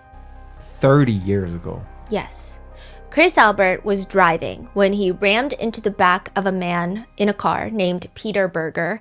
2 seconds. Justice for Peter Berger. Up and down the sidewalk. 2 seconds. You'll beat my face. I wouldn't. I could. He rammed into Peter's car so hard that Peter's car spun off the roadway, hit a stone ledge, killing Peter, who was a Hungarian foreign exchange student. Chris Albert does not stop to help. He does not stop to call 911. He keeps driving, which, side note, people think it's actually rich that they have such strong opinions about Karen Reed. Even if she did hit John O'Keefe with her car, I don't know if you're the one to be throwing looks her way. He does not stop driving. He does not stop to call 911. He keeps driving, which triggers a 30-hour police manhunt before he is finally arrested and sentenced to 6 months in prison. Meanwhile, Peter's mother wrote a letter to the court saying, I feel numb. This is a loss that will reflect the rest of my life. My husband has lost his will to live. Wait, how is that only 6 months? Well, some say that he just had a spectacular attorney to get him off that lightly. Who's his attorney? His attorney is John Prescott Jr., who is Auntie Bev's brother. Prior to Auntie Bev getting married, she was Beverly Prescott. And some people argue, well, that was 30 years ago and it's her brother and they take on all sorts of cases. Are you friends with all of your clients? I don't know, but it seems like everybody's friends with the Alberts. But maybe it's just all a coincidence. I will say the orbit of McAlberts has one too many bad drivers. So you have Chris Albert, who killed a man in a hit and run. You have Tim Albert, who hit a parked car and fled the scene, leaving a trail of transmission fluid straight to 34 Fairview. He was not charged or even interviewed at Canton PD. He just got a misdemeanor for it, so there's that. There are rumors that Tristan Morris, Caitlin Albert's boyfriend, was also involved in a hit and run, though that has not been confirmed. Helena Rafferty is the new police chief after Chief Berkowitz. She resigned recently. Retired. She retired recently because a lot of scandal has been occurring over the fact that she hit an elderly man with her car. An elderly man who was wearing a reflective vest.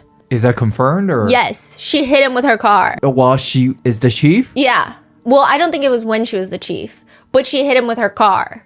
And then you have Paul O'Keefe, the brother of John O'Keefe. And normally I don't really like to bring details like this into the orbit of the case. I will say that a lot of netizens have deeper feelings for the O'Keefe family than I would suspect most would in typical cases where a victim's family is involved. I think maybe it has to do with the fact that They have since shared a lot of strong words against Karen Read. I don't think that's really reason to hate them or dislike them to any extent, but there is the mention that Paul O'Keefe got into an accident whilst driving under the influence, and it is believed that Karen Read helped pay for Paul's attorney fees and bail, helped him out of jail when that happened to him. So there's just an overwhelming amount of bad driving incidents in this town, most of which could have been entirely avoidable. Now, one of the biggest questions throughout this case has been, if it's so obvious to netizens, why isn't it obvious to the O'Keefes that something is amiss here? That they're going after the wrong person to get justice for their John O'Keefe?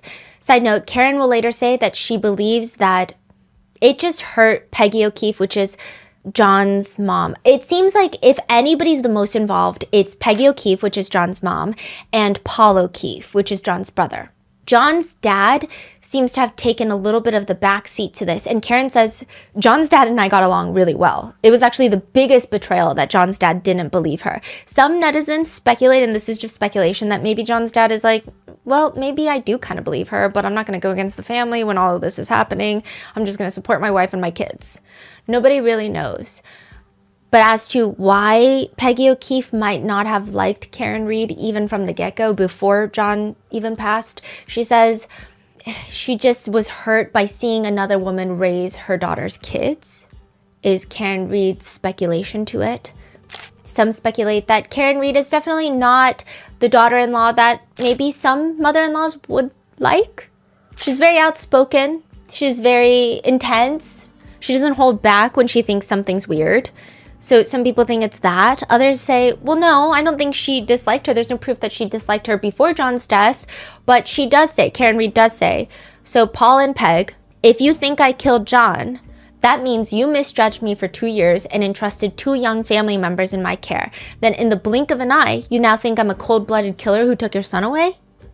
She thinks it's weird that they automatically thought she had something to do with it. I mean, just questioning everything about her, but never questioned why Brian Albert didn't go outside as paramedics tried to save John. She thinks it's weird that they don't question that. As for why they don't, Karen says the only explanation she can think of is it's easier to fool someone than convince them that they've been fooled. Maybe they're in too deep now. Karen says about Paul O'Keefe, he's seen during the trial just glaring her down most of the days. And she says about that, you can't have no respect for someone and care about what they think. I didn't do anything, so you can stare at me and get an ulcer over your hatred toward me. The O'Keefes never carried a pitchfork for me until I started getting support. You didn't speak to any media, now you're giving interviews. You really just can't stand my rising from the ashes. The only thing that changed is I started to come from a position of power. Fascinating. Paul O'Keefe has done an interview after the first trial in which he says, we know what happened. We know that John and Karen were arguing. It was towards the end of their relationship. They were drinking and arguing and fighting, and in an intoxicated state of rage and jealousy. She just decided that she was going to do something about it. Put the car in reverse and ran him down and left him there to die. She's pointing the finger at everybody. Everybody's lying except for her, according to her. And I think we had 68 witnesses testify, and according to the defense, they're all lying and they're all not credible. I've gotten to know the Alberts through this all very well, and they're all good people. So just because we don't believe in a crazy conspiracy theory and we believe that Karen Read is guilty of killing my brother, people are taking it out on us. Unfortunately, if you pay high-powered attorneys enough and put enough lies out there, you start influencing people to the point where there's just no turning back. As for Michael Proctor, Paul O'Keefe says, as for Michael Proctor's comments, I mean, he even said, too, they were unprofessional, which we agree with, but this guy's life has been ruined. And this is where a lot of netizens started turning on Paul O'Keefe, which was something that should have never happened. He's saying that Michael Proctor's personal phone should have never been searched. And now his life is ruined, even though those were unprofessional comments. And I think that's where a lot of people started turning on Paul O'Keefe. As for the mistrial, Paul O'Keefe says, I guess we were obviously hoping and confident that we were going to get the conviction that we were looking for. So as far as the mistrial, yes, it's something we didn't want, obviously, but it's just a bump on the road. And like I said, we'll do it again. We'll do it as many times as we'll have to. I just want people to remember John and want him to get the justice he deserves and that we deserve. And that's Karen Read going to prison. There are so many uncomfortable things about the first trial, like the fact that during the trial, according to 2 jurors, that have come out afterwards, one of the jurors, who happened to be a retired police officer, told the other jurors, I too had been hit by a car once. They chose him as the foreperson, the juror in charge, a retired police officer who had been hit by a car, which is already kind of, I don't even know how he ended up on the jury. And if he told everybody that he had been hit by a car too, I don't know how he wasn't dismissed. Which is all very weird. Also, at the very last moment, so the way that this worked in this trial is that the alternates are chosen at the very last minute. It's like a luck of the draw numbers game. It's random. And all the defense-friendly jurors get chosen as alternates. What are the odds? What are the odds of that? Then, according to multiple jurors, there was confusion in the deliberation room whether or not the jurors could declare a partial verdict, meaning, hey, can we say not guilty or guilty to some charges and then be hung on other charges? That was a huge thing for the Sean Combs case. For example, it's like if you are hung on the RICO verdict, then everything else has a verdict and he will only have a mistrial on the RICO charge, which is clearly not what happened. But that was the conversation when there was deliberations happening. So that was the conversation between the jurors on this case. They didn't really know what was going on, but they said, we all voted unanimously that Karen was not guilty of second-degree murder. We were hung on the other charges, like the manslaughter charge. We just couldn't agree. So the most serious one that they're saying she's not guilty on that one for sure. They expressed that to the judge, or so they thought, and the judge pretty quickly, Auntie Bev, is like, okay, so you guys are deadlocked on the charges, so I'm declaring a mistrial, which means she's going to get retried for all the charges, including second-degree murder. The defense didn't know this until after the mistrial is declared. A few of the jurors called the defense themselves and said, something weird happened. That is crazy. Okay, to clarify, she got charged a bunch different charges. Yes. The most serious one is second-degree murder. And the jurors say, no, she's not guilty on that one. Unanimously. Right. The rest... We're fighting. We're fighting. hung. The right thing to do is remove that for the next trial. Yes. So just retry her for all the other charges. Manslaughter, things of that nature. But instead, they did the whole thing again. Yes, which the defense have tried to take to the superior courts as double jeopardy, which means you cannot be charged for the same crime twice. Yes. And they said to prove that, we need to bring the jurors in and make sure that they unanimously voted, because that's what the jurors, like 5 jurors, have come out to us and said that's what they said. So we need to bring in all 12 jurors and make sure. And the judge was like, I'm not doing that. That's crazy. I'm not doing that. Which has caused a mistrial. All right, Mr. Foreman, I am in receipt of your note. Judge Cannoni, despite our rigorous efforts, we continue to find ourselves at an impasse. To continue to deliberate would be futile and only serve to force us to compromise these deeply held beliefs. I'm not going to do that to you folks. Your service is complete. I'm declaring a mistrial in this case. I'll be in to see you privately in a few minutes. So thank you so much for your service. Okay. All rise for the court, please.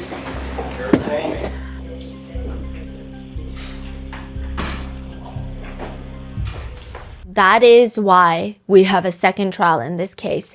And the court presence, I mean, even during the first trial was intense. People, I guess in a dark humor sense, called it like a gender reveal party.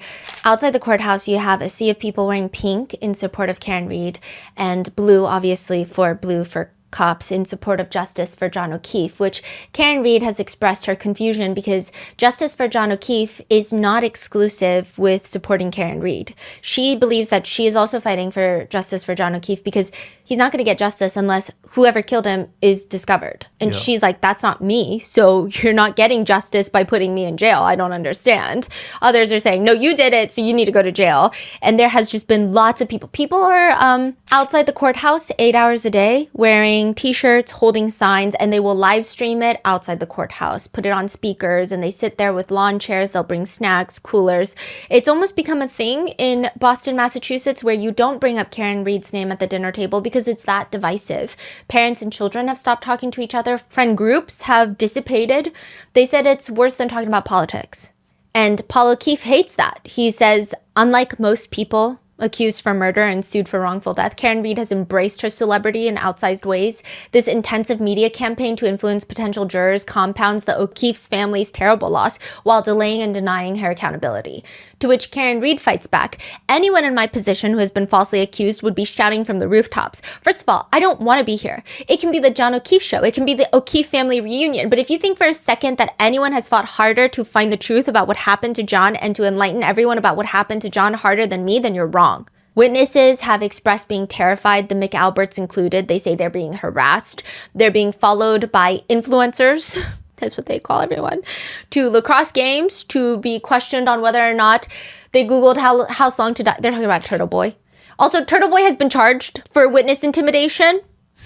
Now, I do think, regardless of what people think about Turtle Boy, a lot of netizens agree, I don't know if it goes into witness intimidation category. I don't know. Okay, I don't know. There has been so much developing in that sphere, but Brian Tully was the one to lead the investigation into Turtle Boy. I think that's another reason that a lot of netizens are questioning whether or not he should have been charged. Again, even if you think what he did is witness intimidation and witness harassment, the fact that Brian Tully is leading that investigation with such passion and fury that you did not see for the John O'Keefe investigation makes netizens feel wary about the situation. Yeah, it's crazy. That's why there's so much nuance to this case. It's like you can dislike Turtle Boy, you can love Turtle Boy, but still disagree or agree with the investigation. There's so many things. Karen Reed says, it's impossible for me to have any sympathy for these witnesses. Definitionally, is it harassing witnesses? Yes, they're witnesses against me in my prosecution, and he is yelling things at them, and he is going up to their front doors and ringing their bell. Yes, but they shouldn't have been witnesses. They should have been suspects. So it's not that cut and dry. So there is that argument as well of like, is it witness intimidation and witness harassment if they're not really witnesses? I mean, they're definitely not good witnesses. I don't know where you draw the line of witnesses, but they're not good witnesses. The Canton police officers have also reported feeling petrified, shaking in their boots. One Canton officer says, no one in this town will care about us until one of us gets murdered. Even then, half the town will probably celebrate that. Canton officers report that the department suffers significant pressure due to the proliferation of misinformation, witness coercion, and a lack of support from elected officials. As per an audit into Canton PD, officers report that, quote, certain individuals referred to as influencers are spreading false narratives about officers involved in the O'Keefe and Birchmore cases without substantiating any evidence. They operate without adhering to journalistic standards or rules of evidence. Don't talk to us about rules of evidence, leaf blower Gallagher, solo cup Gallagher. We utilized cups, plastic cups. Those were red Solo cups, right? That's correct. The same kind of red Solo cup you'd drink beer out of at a barbecue? Yeah, sure, you could. Okay, rules of evidence, gaining notoriety by circulating unfounded narratives in pursuit of fame and viewership. Two things can be true at once, I guess, right? But I don't think Gallagher has any leg to stand on if he's the one saying that. If netizens were already not side-eyeing Auntie Bev, the day before the second trial is to begin, Auntie Bev decides Karen's team can no longer point to Colin Albert, or anyone for that matter, as their defense. So when you bring your case in chief to the judge, they have to approve it. You can't just say, I'm going to go in there and I'm going to say whatever I want to say that my client is not guilty. You have to say, this is our presentation of how we're going to go about things. This is how we're going to prove it. These are the witnesses that we're going to bring, or a list of witnesses that we think we're going to call to the stand. And they're important for these reasons, and they help with these different arguments. The day before, Auntie Bev is like, you're not doing that anymore. The third party culprit defense, you're not doing it anymore. The day before the second trial. No reasons? She's just like, there's no proof. So you can't point your finger at Colin Albert? Or really any other third party. So the defense has to switch gears, and all they can focus on is corruption of the investigation, which, to be fair, is not that hard to do, but it is strange that it happened so quickly before the second trial. The prosecutors bring in Hank Brennan. He is a special prosecutor, meaning he's not part of the DA's office. He's not a prosecutor. He's a criminal defense attorney. He's brought in by the DA's office to act as a special prosecutor for this specific case. You do this a lot when you are going into very niche fields. You'll often see it with most really well-equipped DA's offices have people that are very well-versed in financial crimes. A lot of federal U.S. attorney's offices have people that are well-versed in financial crimes, crypto, but sometimes those are the times you would bring in a special prosecutor when you're like, whoa, we're dealing with something that would take us a long time to even learn about the thing that we're dealing with. Yeah. They bring him, or you bring them in when you're going up against a very strong team. That's why a lot of people thought that the Diddy case, they should have brought in a special prosecutor to go up against some of these very high-powered criminal defense attorneys that have a lot of flair, that have a lot of charisma on their side. They bring in Hank Brennan. I don't know if he was the one to bring in. Really? I'm just going to be so real with you. He is a very well-known, was a well-respected criminal defense attorney prior to this case, but... You got destroyed? Lally sucked. And I say this, like, I think anyone on the internet that's like, I could have done a better job than these people, I find that to be really bad arguments most of the time because you don't really know what a prosecutor goes through. It's frustrating, yeah. But sometimes I read comments online and I'm like, I do think you could have done a better job than Lally. I do think so. Really? It's 1/16th of an inch by 1/16. You have 1 minute, Mr. Lally. Wrap it up. Yes, Your Honor. All He was doing, but your comments make sense in my head. Yeah, Lally sucked.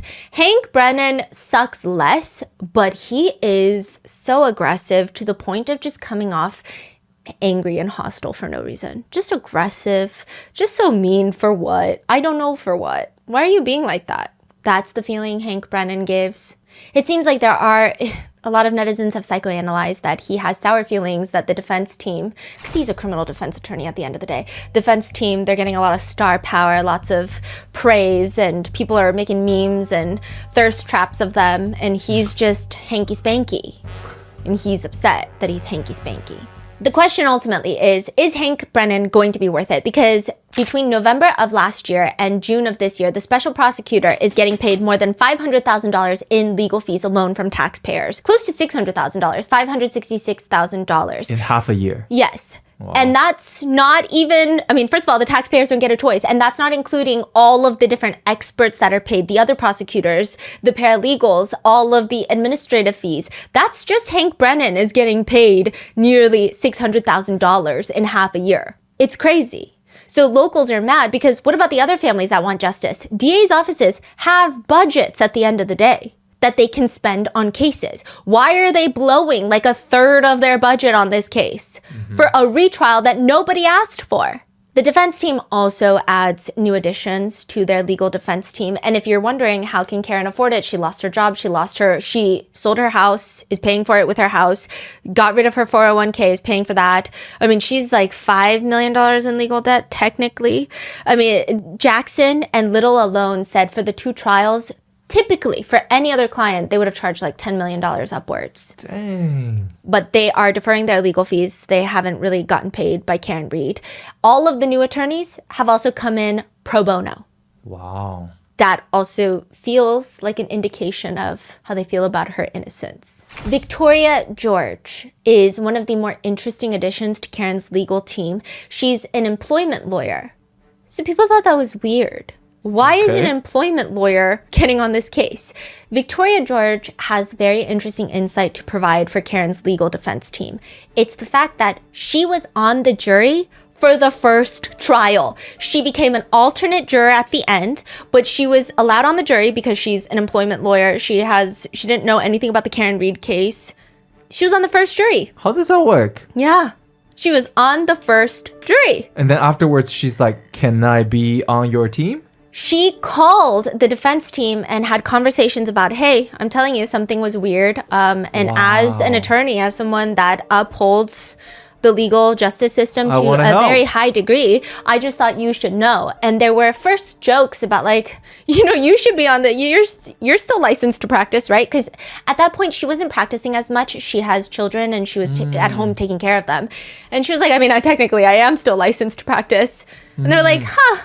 So then eventually she went on this case pro bono. That is insane. Yes. And she probably knows the case inside out too after the whole trial. Wow. But more than that, with the Combs case, as I've told you about, a lot of people spend a lot of money hiring jury consultants, which are attorneys who will just tell you what rings well with jurors. She's been a juror. She can tell you what hit well and what didn't. That's so crazy. Wow. She says, if I, as a lawyer, am too afraid to stand up for what I believe in, who will?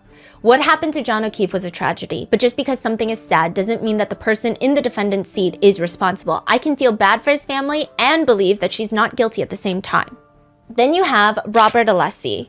Everybody loves Robert Alessi. This defense team is fascinating. People love this defense team. I think with the Diddy case, Dream Team, yes, maybe a more high-powered Dream Team than Karen Reed's legal defense team, but they were not as lovable. Like, they were charismatic, but it was always with an undertone of like, ooh, gosh. Oh no. Yeah. But this team, people love this team. I mean, there are thirst traps for this team. Every single they love them.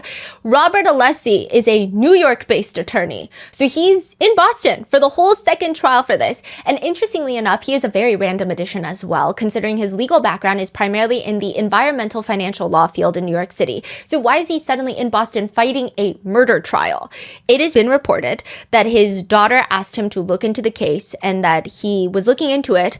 And he's like, oh, wait a minute. I know David Yannetti. He and I are besties. So then David Yannetti ends up calling him and is like, I need some advice. I need advice. You were a great trial attorney. Tell me something. And then he says, you know what? I want to join pro bono. Wow. So he goes in, getting paid nothing as well. Now, I know some people that are cynical are going to say, well, most law firms do require attorneys take on a certain percentage of pro bono cases. However, let's live in this land for a second, okay? I like this land. There are also 9 law clerks that joined the team for the second trial. They are also working pro bono for free.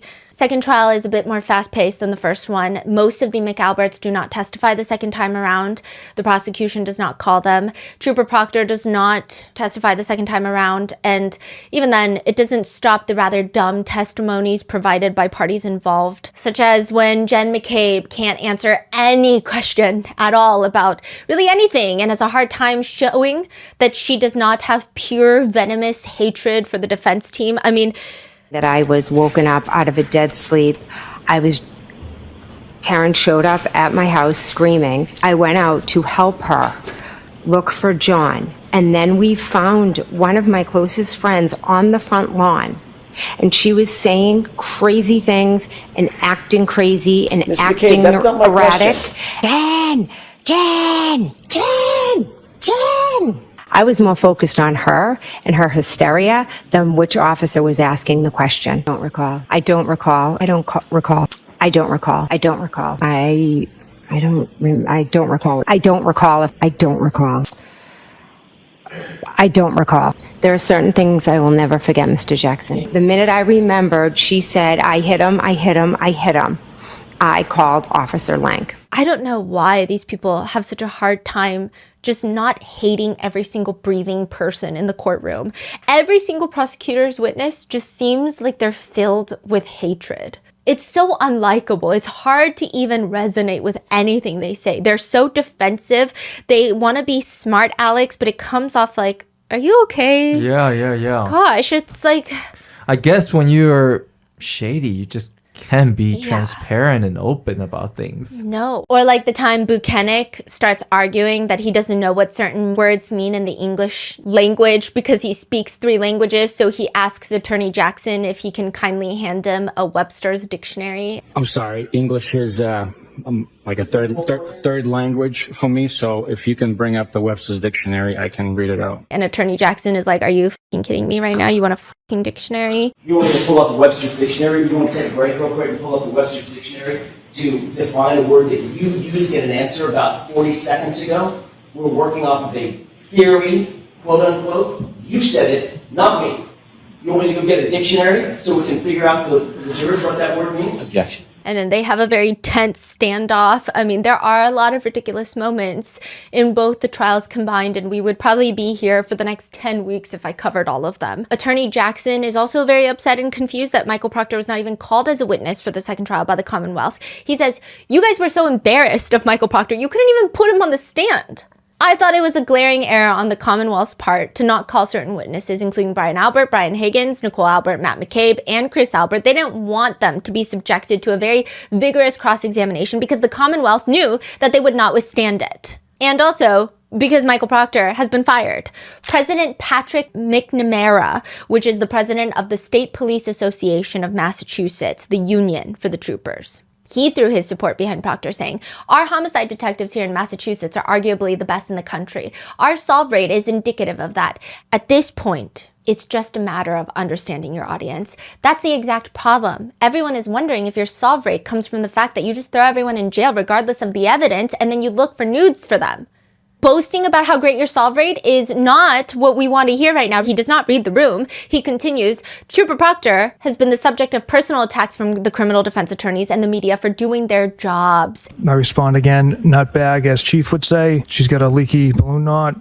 They did this work without favor. They follow the evidence. This is true in the case of the investigation of the death of Boston police officer John O'Keefe. Trooper Proctor has personally been defamed in the media and in court. We stand with you, Mike, as we do all state police detectives, which, if he has been defamed, hit everyone with the defamation lawsuit. Let's go.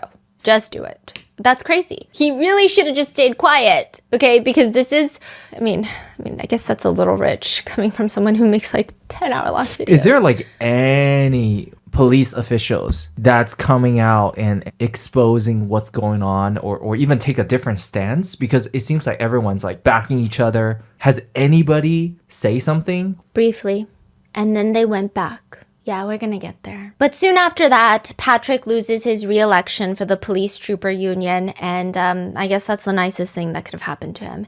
ABC News asks Trooper Proctor about getting fired. He says, I just remember dropping to my knees and laying on my lawn crying. I couldn't even talk. I was in complete hysterics, and I remember my mother being like, what? And I kind of gathered myself, and I'm like, they relieved me of duty. He starts tearing up, emotional about the hardest moments of his life. What really got me was my union rep came over to my house and picked up all my uniforms. And the one time I broke down was putting my Class A uniform. You go through a 6-month police academy and you're very proud to put on that uniform. That's tough. You're very proud to put that uniform on.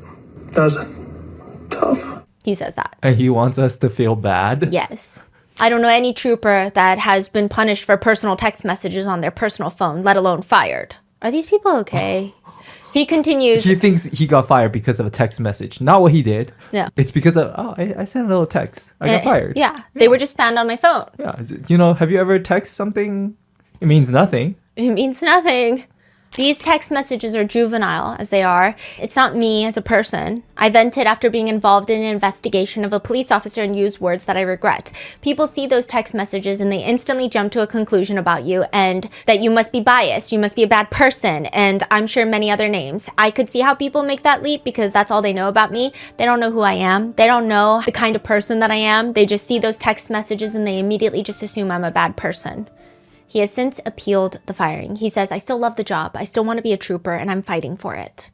Kelly Dever is a Boston cop, which is the same force as Brian Albert and John O'Keefe. But she used to work for the Canton Police Department, specifically the night that there was a call made where John O'Keefe was found in the snow. So a former Canton cop. She walks up to the stand and she looks a lot younger than all the other officers. Is she the one that Sean Good called Yes. to replace his position? Yes, in the dispatch. Yes. He's like, I gotta go. Yeah. She comes in, maybe mid-20s, late 20s. She gets up on this stand and she explains she was a patrol officer. She was working the night shift. She took over dispatch for Sean Good. And Attorney Jackson is asking her, when Sean Good instructed you to take over dispatch, explain what that meant. When Sergeant Good instructed you to take over dispatch, explain what that meant. It meant I walked inside and I sat down in a dispatch room. You're aware that Sallyport had a camera, a security camera. It would make sense because that's where we bring prisoners to drop them off. Well, more than just making sense, I'm asking you, do you recall that it had a camera that serviced the garage? It's where we brought prisoners, so there would be cameras, yes. Oh, context on Sallyport, it's the garage where Karen Reed's car was brought in and held in evidence. And people think that's where the evidence the taillight was taken apart and then brought to 34 Fairview and then scattered in the snow. And so it's very important. They revert the... Yes, inverted footage. Yeah. Oh my gosh, you're listening. Okay. So she's saying... It's where we brought prisoners, so there would be cameras, yes. Okay, you're saying there would be cameras. I'm asking you, were there cameras? According to the media, yes. I've seen the footage, so yes, there were cameras. The judge stops her and tells her, so I'm going to strike that, officer. You have to answer the question based on your own independent. And Kelly looks at Auntie Bev. Oh. If you don't have your own independent memories, that's fine, but you can't reference what you know from the media. Hold on. You have to answer the question based on your own independent. And if you don't have them, tell us. You can't reference what you know from the movie. All right. There were cameras in the Sallyport. She's making faces straight up? Yeah, she's 2 seconds away from fully rolling her eyes to look inside of her skull. Miss Dever, do you want to be here today? I have no relation to this case. I didn't ask you that. I asked you if you want to be here. Kelly Dever pauses before dramatically stating, I am put on the stand in a murder trial. I don't know why I'm here. I have no connection to this case. This is honestly a bit more hostile than some of the more important key witnesses. Her interactions with the defense team feel so scathing than even some of the more McAlberts, okay? Some of the McAlberts, they try to hide it. Or some of the cops that are more heavily involved. But the confusing part in all of this is, in trial 2, she is not a prosecution witness. She is a defense witness. The defense called her to the stand to testify. Why? Because Officer Dever told FBI agents that she saw ATF Brian and Chief Berkowitz in Sally Port for a wildly long time near Karen Reed's car. What were they doing for a wildly long time in Sally Port near Karen Reed's car? That is crazy. So what are you saying? During the first trial, she's kind of like forced to speak? During the first trial, she was never called to the stand. So this attitude is from the second trial? Yeah. She was never called to the stand in the first trial. The second trial, she comes and she's huffing and puffing. And the defense is just trying to get her to relay her statements that she made to the FBI, which is, you told the FBI that they were near Karen Reed's car in Sally Port for a wildly long time. The defense is like, you have no idea why you're here? You've never talked to me. Nobody on the defense seems to talk to me since prior to the first trial, which she did not testify in. So I don't have any idea why I'm here. No clue whatsoever, as you sit here, why you might have been called to the stand. No. Are you uncomfortable testifying? No, it's part of my job. There is an indication that things are not going to go well because Jackson starts asking Kelly Dever, and you understand the oath. Yes, I do. What is the oath? The oath is to tell the truth. The whole truth and nothing but the truth, correct? Objection sustained. Did one of the monitors that you had looked at when you had access at the dispatch area, because remember, she took over dispatch and they have a monitor overlooking Sally Port, shows the video feed from the Sally Port garage. So as I already said, I don't remember where in dispatch the screen with the cameras was. There was a camera in Sally Port. If I'm going to make the assumption, then yes, of course, but now that's an assumption. I'm not asking you for an assumption. I'm asking you, did one of those feeds, do you recall or not, there was footage that you could see a monitor on the dispatch area?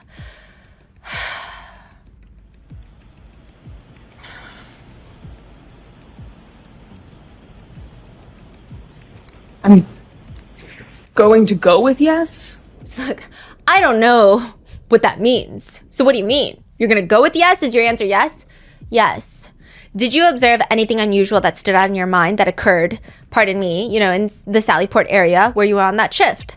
So we've discussed this previously. I can't make that statement on the stand because I've been provided information released by the defense that it was not a memory, that it was a distorted memory. Therefore, I can't state it because at that point, it would be a lie. I cannot make that statement that you're wanting me to make on the stand because I've been advised it would be a lie.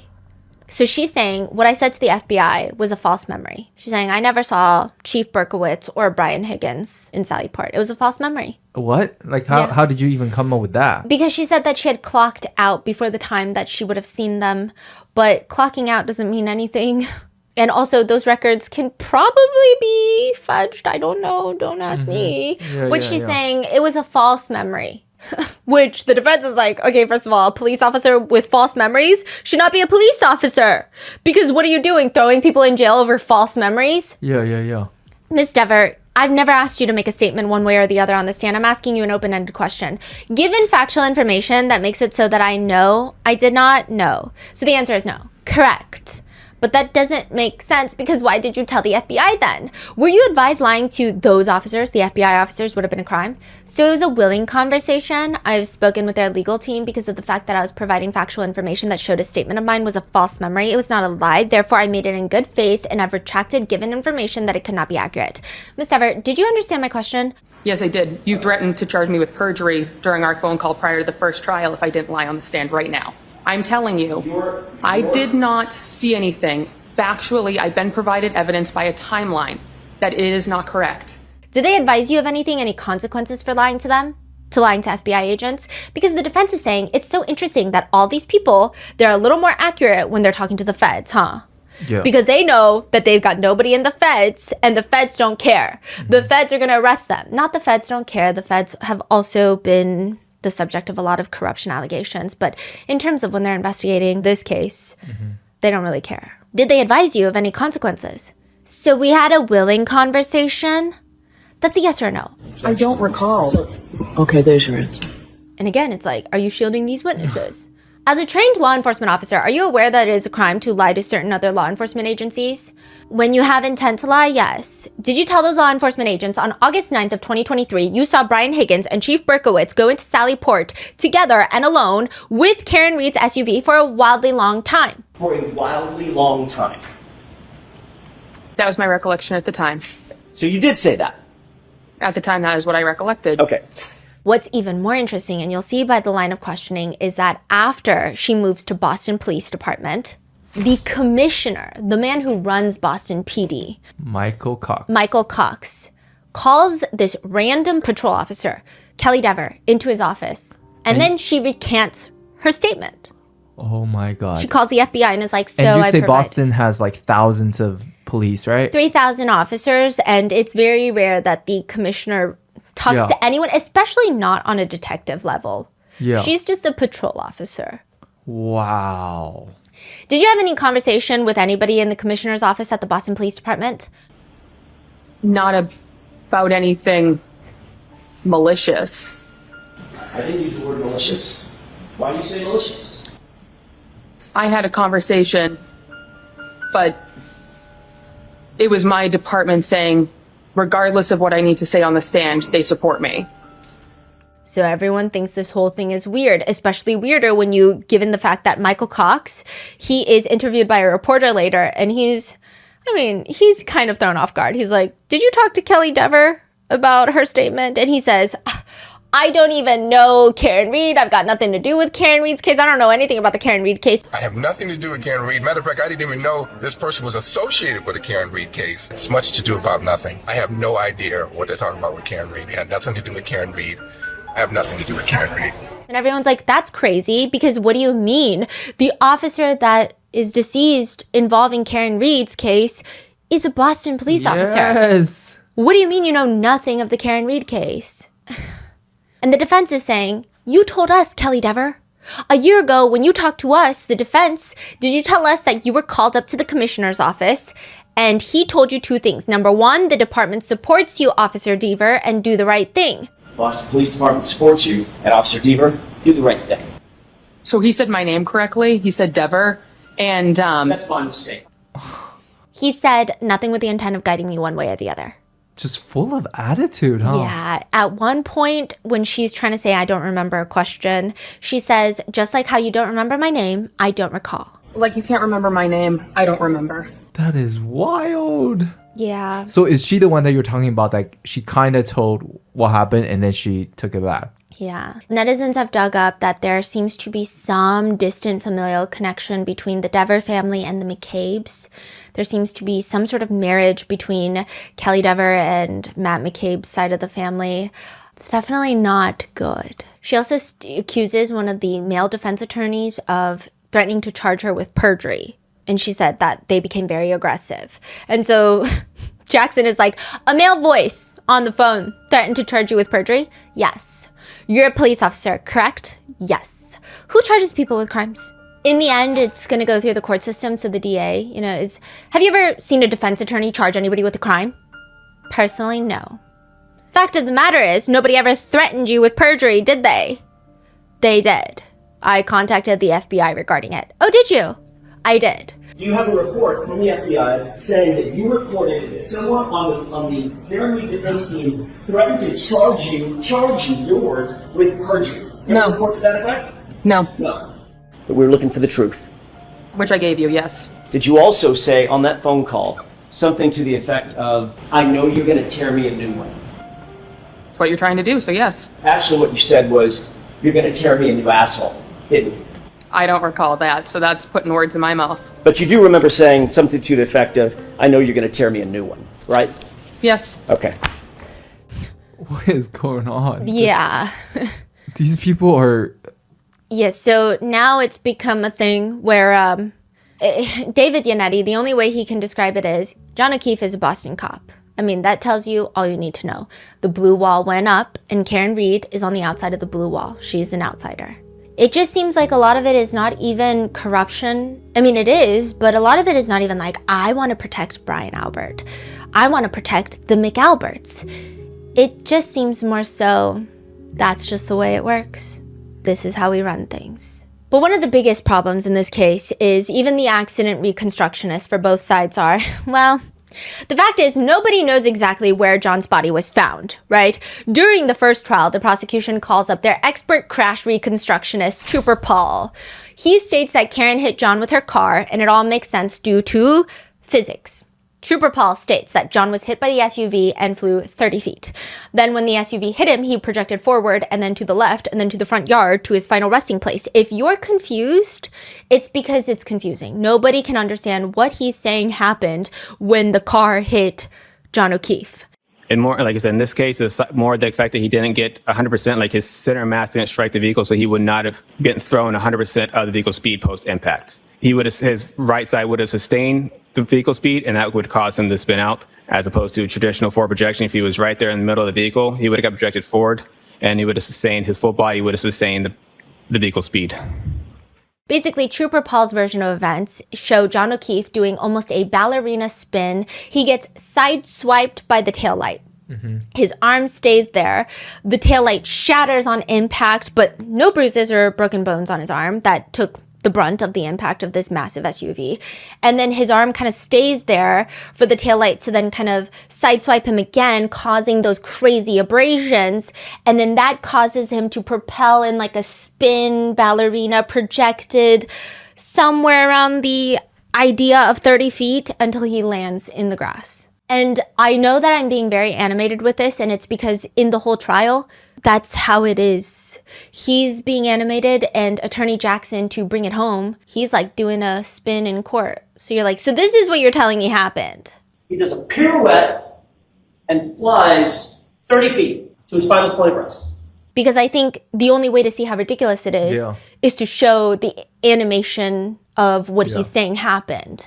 Even Trooper Paul seems very unsure of his own testimony, and this is where I think a lot of people say, maybe it's not all around corruption, maybe it's also a mix of incompetence. I will say, the defense, the minute that the cross-examination begins, they really don't even need to argue the nitty-gritty of everything he claims, because they just argue his credentials. Jackson questions him, "Sir, do you hold any degrees in the scientific discipline of mathematics?" "I do not." "Do you hold any degrees in the scientific discipline of physics?" "I do not."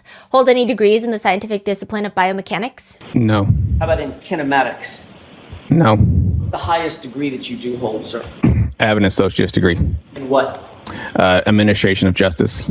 What's another word for rate of velocity? The rate of velocity? Right. I mean, it deals with motion. It deals with forward, and also deals with speed. It deals with travel and speed. If something's moving, it also has a speed to it. Right. The word you're looking for is acceleration, correct? Sure. What role does acceleration play in the field of kinematics? What role does acceleration play in kinematics? Right. It talks about, like you just said, it talks about the speed and talks about motion. What's the difference between constrained and unconstrained motion? Constrained and unconstrained motion? That's what I asked.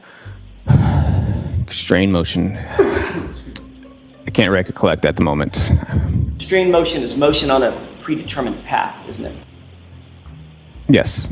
Unconstrained motion is what? When it doesn't have a predetermined path? Free movement, correct? Correct. You could remember that from your class?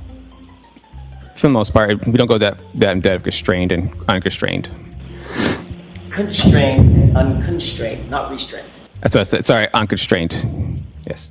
The defense also brings up the fact that Trooper Paul testified that when someone is hit by something, whatever they have in their hand, they lose it. But John O'Keefe held onto his cocktail glass while being projected 30 feet?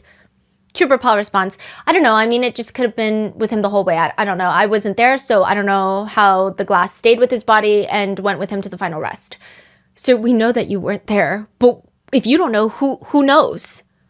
At certain points, Trooper Paul makes no sense, and he clearly sounds very nervous. He will say things like this to the defense attorney. I know. I'm just saying. You asked me. You said, I'm just responding to what you said and trying to make sure you understand what I'm saying. No, I don't, but I'll ask another question. Another questionable part is the defense points out that John's phone was found underneath his body, to which Trooper Paul is asked, if his cell phone was found under his torso, under his body, what's your theory on how that cell phone ended up flying 30 feet with him? It just did. It just did. And somehow, as he landed, he tucked that cell phone underneath his body so that he landed on top of it. It just did. That's the evidence at the scene. I didn't put the evidence there. Well, you didn't. Objection. Sustained. Cell phone in one hand, cup in the other hand, flew through the air, right? Objection sustained. Defense attorney Jackson accuses Trooper Paul of having confirmation bias, to which Trooper Paul says he can't definitively say what confirmation bias even really means. Have you ever heard of the phrase confirmation bias? I know the phrase, yes. You know what it means? I can't definitively say what it means. Trooper Paul states that he came to the final resting spot of John O'Keefe by way of Gallagher telling him where John O'Keefe was found. But remember, Gallagher never saw where John's body was found. All in all, I think the only takeaway from Trooper Paul's testimony is that he has no clue what he's talking about. We have no clue what he's talking about. Nobody has any clue what Trooper Paul is talking about. At one point, he says, like, there are certain calculations that you can do, you know, based on distance, and it's based on miles per hour and the speed of the vehicle and the striking of the vehicle and stuff. The defense is like, what did you mean by and stuff? What did you mean by stuff? I don't know. Ultimately, Trooper Paul admits, that one more time? We cannot calculate anything from this collision. Side note, he doesn't even know John O'Keefe's weight, which you would think is one of the most important things. Are you kidding me? He also doesn't know the mass weight of the vehicle. Are you kidding me? It's just so clear that he wrote... How is he an expert? We don't know. It's like when you write, I speak Mandarin on your resume. Well, you do. I speak Mandarin on your resume, and then you go... and suddenly you have to speak Mandarin, and then I'm just like, okay. How would you calculate how far a body at rest would travel after being struck by an object in motion? How would you calculate that? I would use a type of formula for calculations of post-impact speeds of pedestrians. The defense asks how the taillight was shattered. So the taillight in this case was shattered when it struck John O'Keefe's arm. Exactly what part of his arm? Based on what I saw for his injuries was the upper part of his arm down. Trooper Paul states that it would have been out, elbows out, then the full mass, you know, and then it got hit. Yeah. He really doesn't know what he's talking about. If he flew like 30 feet, it's very easy to calculate the force needed to reach that kind of distance. But even just the arm?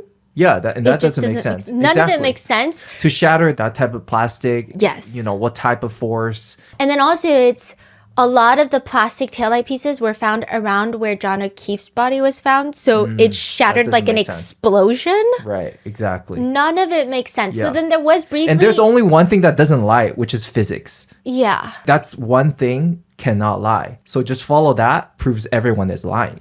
Yeah. But he's like, no, this is exactly what happened. And when he's asked, how are there no injuries to John O'Keefe's arm other than those abrasions and lacerations, he says, I don't know. Literally, I don't know.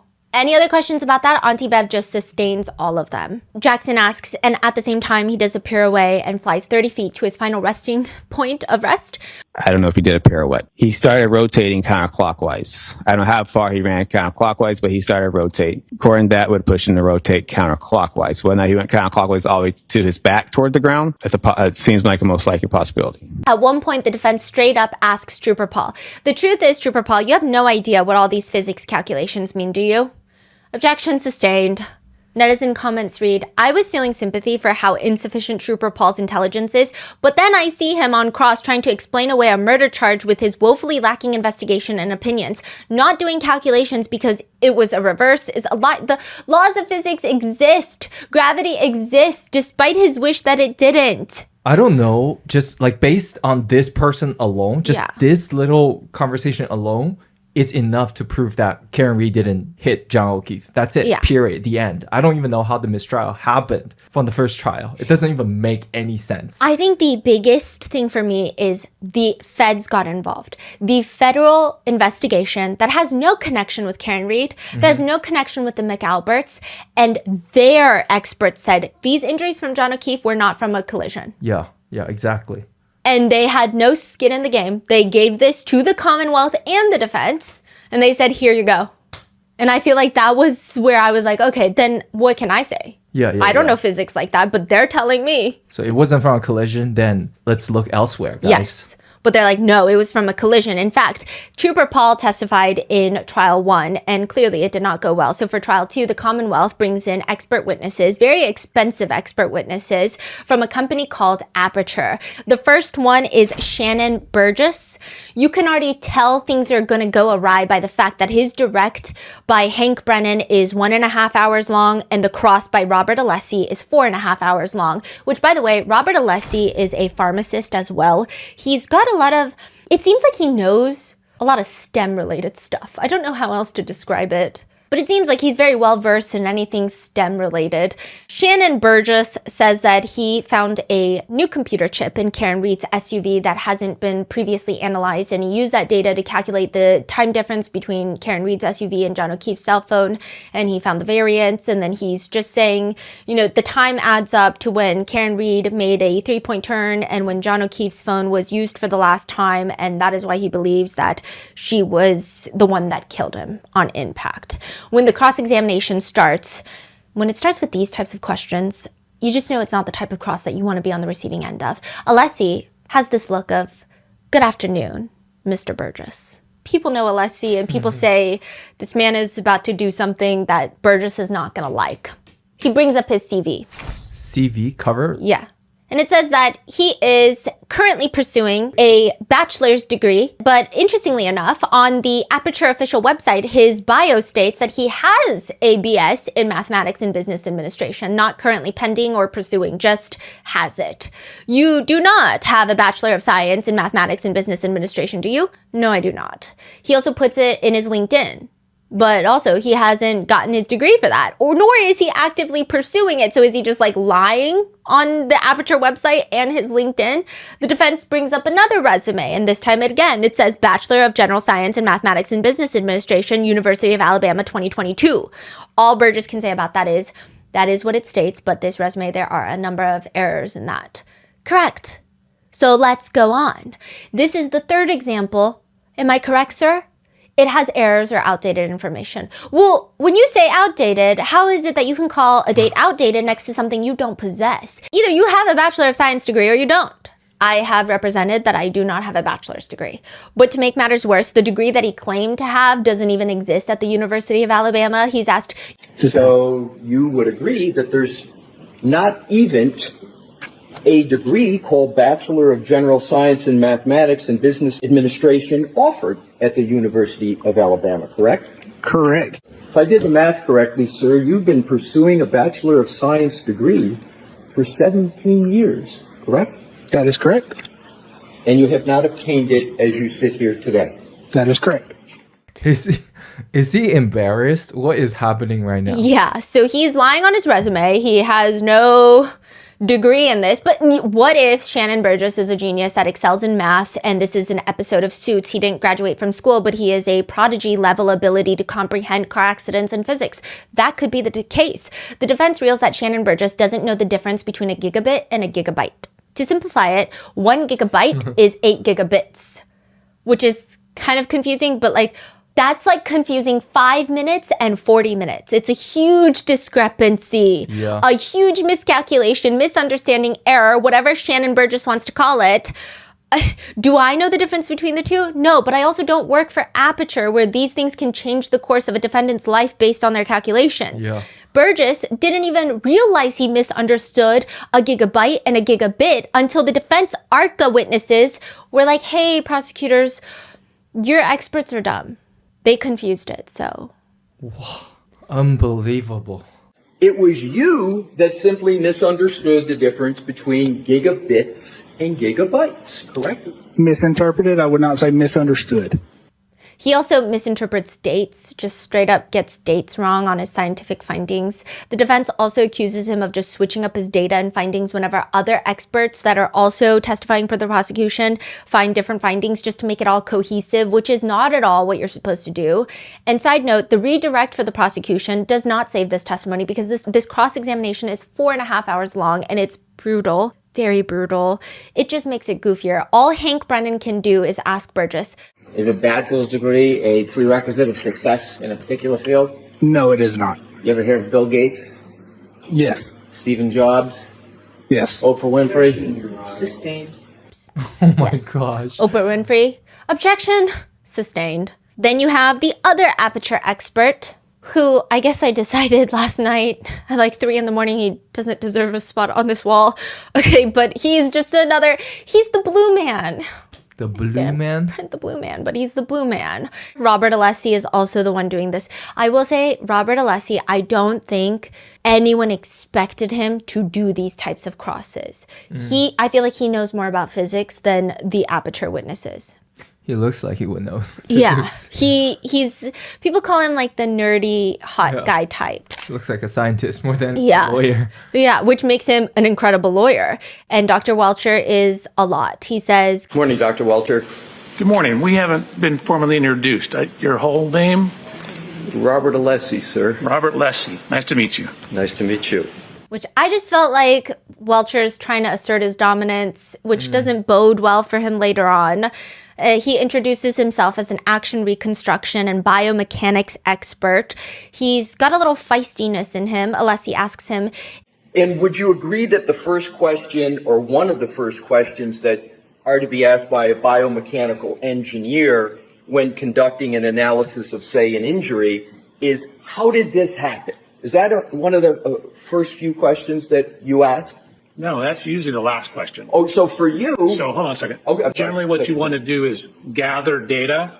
You want to know what injuries there are, what evidence there is, like, for example, on the vehicles. And then the very last thing you want to know or define is, given all that information, how did it happen? So that's the end. It's very preachy. Yeah, it's like kind of like, he's like, so hold on a second, let me tell you how it's done. Yeah. Unfortunately, Welcher has no explanation for how the car hit John on the hand and broke nothing in his hand or his arm. Is 300 to 400 pounds of force sound right from the literature that it would take to break a bone in the hand? For a distributed load, Yes. such as the taillight? No. Moving on, because Welcher is mainly known for his blue paint, Alessi asks him, Dr. Welcher, I would like to talk now about your paint exercise. I'll just call it the blue paint exercise. Is that descriptive enough for you to know what I'm talking about? No. It's not an exercise, it's a test. Okay. You want to call it a blue paint test? Sure. Okay. Let's call it a blue paint test. So your blue paint test involved painting the right rear taillight blue, correct? Correct. so he bought a Lexus. Who bought a Lexus? Welcher bought a Lexus for Aperture. I mean, the Commonwealth's paying for it. Bought a Lexus, painted the rear taillight blue, and then he's standing there and has it back up into him at 2 miles per hour. He runs 3 tests where the blue paint backs up to him in 2 miles per hour to see where the blue paint lands on his hand, because he is also the same height as John O'Keefe, or around the similar same height. But that's confusing for the defense, because it's like, you don't even know where John O'Keefe was standing. You don't know if he was standing on the lawn, which would be a few inches discrepancy from if he was standing on the street. So if you don't know where he's standing, and these few inches make vastly different results for a test like this, what kind of test are you running? Also, you're running the test at 2 miles per hour. Yeah. The Commonwealth is claiming that she hit him at over 20 miles per hour. How can you even run a test like that? Yeah. So they're asking you to... You didn't do a blue paint test with the vehicle going at 20 miles per hour, correct? That is correct. I was not going to hit myself with a Lexus at 20 miles an hour. You could have done other tests where the vehicle was going at 20 miles per hour if you used a crash test dummy, correct? Welcher gives a lengthy explanation of why he didn't do that, but it just sounds like why you didn't do your homework. It doesn't really make that much sense. Alessi is so over Welcher. He just tells Welcher, you don't have the point of impact. You don't know where in the road there was impact. You don't have anything. The purpose of your blue paint test was, quote, the focal point is what? So that was the focal point of that test. The focal point of the purpose of that test was to show the contact width and location of how someone of Mr. O'Keefe's height, which happens to be me, contacts, and where it would contact where the broken taillight was. So no, that was the focal point of the testing. That's why I did the testing. That's why we're calling it paint transfer testing. Okay, so his test is trying to show that John O'Keefe's arm broke the taillight. But that's not the test. The test is it just touched the taillight. because you can't prove it broke the taillight if Yeah. you don't test at the speed. Yeah. And it Exactly. Yeah, put a dummy there and yeah, but or he's something. yeah. At one point he gets very aggressive and he just argues It's certainly possible. It's possible it could have shot off into space as an engineer, but not probable. Oh, you think it's possible that it could have been shot off into space, sir? As an engineer, it's a possibility. It's a possibility that Absolutely. this Lexus could have been shot off into space. Highly, highly unlikely. But Right. again, you're asking an engineer about possibilities and probabilities. Let's get back to reality. netizens are commenting, apparently this guy thinks that John's arm blew up the taillight into 47 pieces without breaking a single bone. He couldn't answer a yes or no question if asked if it's sunny outside right now. This clown did his own 2-mile-per-hour crash, did ridiculous paint tests, and admits that engineering has thousands of possibilities, including launching the Lexus into space. Another one says basically they're doing costume changes, lying on the stand, and finger painting to get paid by taxpayers, which they're getting paid a lot. The Commonwealth paid nearly $400,000 to Aperture for the testing. Whoa. And it was dumb. Like, Yes. the test was useless. Useless. Which brings us to the defense witnesses, Dr. Daniel Wolf and Dr. Andrew Rent. And they are called Crash Daddy. Mainly, Dr. Wolf is called Crash Daddy. He's Honorable Crash Daddy number 2. And there was a whole ordeal that Hank Brennan was fighting tooth and nail to make sure that they don't come in for the second trial. It was a whole thing. They bring in ARCA, the 2 Crash Daddies. Now, ARCA was originally hired by the FBI, and they are a formal accident reconstruction company that are hired by law firms that work primarily with car insurance companies, insurance carriers, and they also have multiple contracts with the Department of Defense, the DoD, for accident reconstructions. Their CVs filled to the brim. Like, if anybody knows anything about car accidents, they know, and we know they know because the prosecutors could not question their CVs. Yeah, and it sounded like they are the people to hire for something like this. Ask the expert. Here's the expert. Yes. But the prosecutor never reached out to like a formal, official. Aperture is supposed to be. Okay. Yeah. I think netizen speculation is that they had to reach out to Aperture, or a company that maybe some people subjectively, in their opinion, think is not as reputable as ARCA, because ARCA would probably not lie. And ARCA is perhaps too smart. And ARCA would tell you straight up, which is what they do on the stand. They both state John's injuries are inconsistent with a crash. Dr. Wolf states it's his job to, quote, and this is going to be a breath of fresh air compared to the Aperture witnesses, he's very likable on the stand. Both of them are. I think a simple definition in my mind would be the application of physics, engineering science, and mathematics to collision events. I always like to think of it as if you open up a puzzle box and you dump the pieces out, and you've got a bunch of pieces, and you're trying to piece together the evidence to see how everything fits to get a clear picture. Unlike any of the prosecution witnesses, he says, Back in 2012, I received a Bachelor of Science in Engineering from James Madison University, along with a minor in mathematics. Some of my courses while at JMU included courses in physics, statics, dynamics, kinematics, material science, along with your other engineering sciences. Subsequent to my undergraduate degree, I then went on to the University of Delaware to pursue my PhD in electrical and computer engineering with a concentration in electromagnetics and photonics. In addition to my undergraduate degree and my PhD, I've continued to take courses through Northwestern University in crash reconstruction. Some of those courses have included human factors, lighting. I've taken courses on electronic vehicle data, photogrammetry, three-dimensional laser scanning. So I've continued to take courses subsequent to graduating. Yeah. right off the bat, they sound a lot more credible. They also, yes. Are you saying both of these were also in trial 1? Yes. And they try to get them banned from trial 2. That is crazy. Even with that, there's still questions. Yeah. And they ran a lot of tests. So instead of just like rubbing blue paint on a taillight, they ran multiple experiments to see what would happen when a taillight collides at various speeds with a dummy arm, to which the Crash Daddies state, based on the test results, the damage is inconsistent with striking an arm. They also tried to do an experiment where, because he had a cocktail glass in his hand that shattered, they got a cocktail glass projectile. So you literally built a cannon? Yeah, it's pretty awesome. Basically like a gun that shoots a cocktail glass at a tail light. Yes, to see if the tail light shatters and where the cocktail glass pieces land, where the tail light pieces land. That also does not show that John was hit by this car. Okay, I see. They're trying to prove that maybe the cocktail glass shattered the tail light. But again, that was inconsistent with the scene. So they're not even just trying to prove one thing, they're just trying to go down the line. And they're like, literally nothing. Yeah. Like nothing. At one point, the only thing that the prosecution can do with the ARCA experts, because honestly, they're experting, the only thing that they can do is try to say that they're too friendly with the defense team. They're too friendly with the defense team because the defense team is like, hey, these weren't really even our hired experts in trial one. They did eventually get hired and they were only paid like $23,000, which is a lot of money, but they were probably way under what they were paid by the FBI. So when they testified for trial one, they didn't have to testify. The FBI already paid them. They did their job. Yeah. But they came in and they testified. For trial two, I think their hotel fees, their traveling, their time was compensated for $23,000.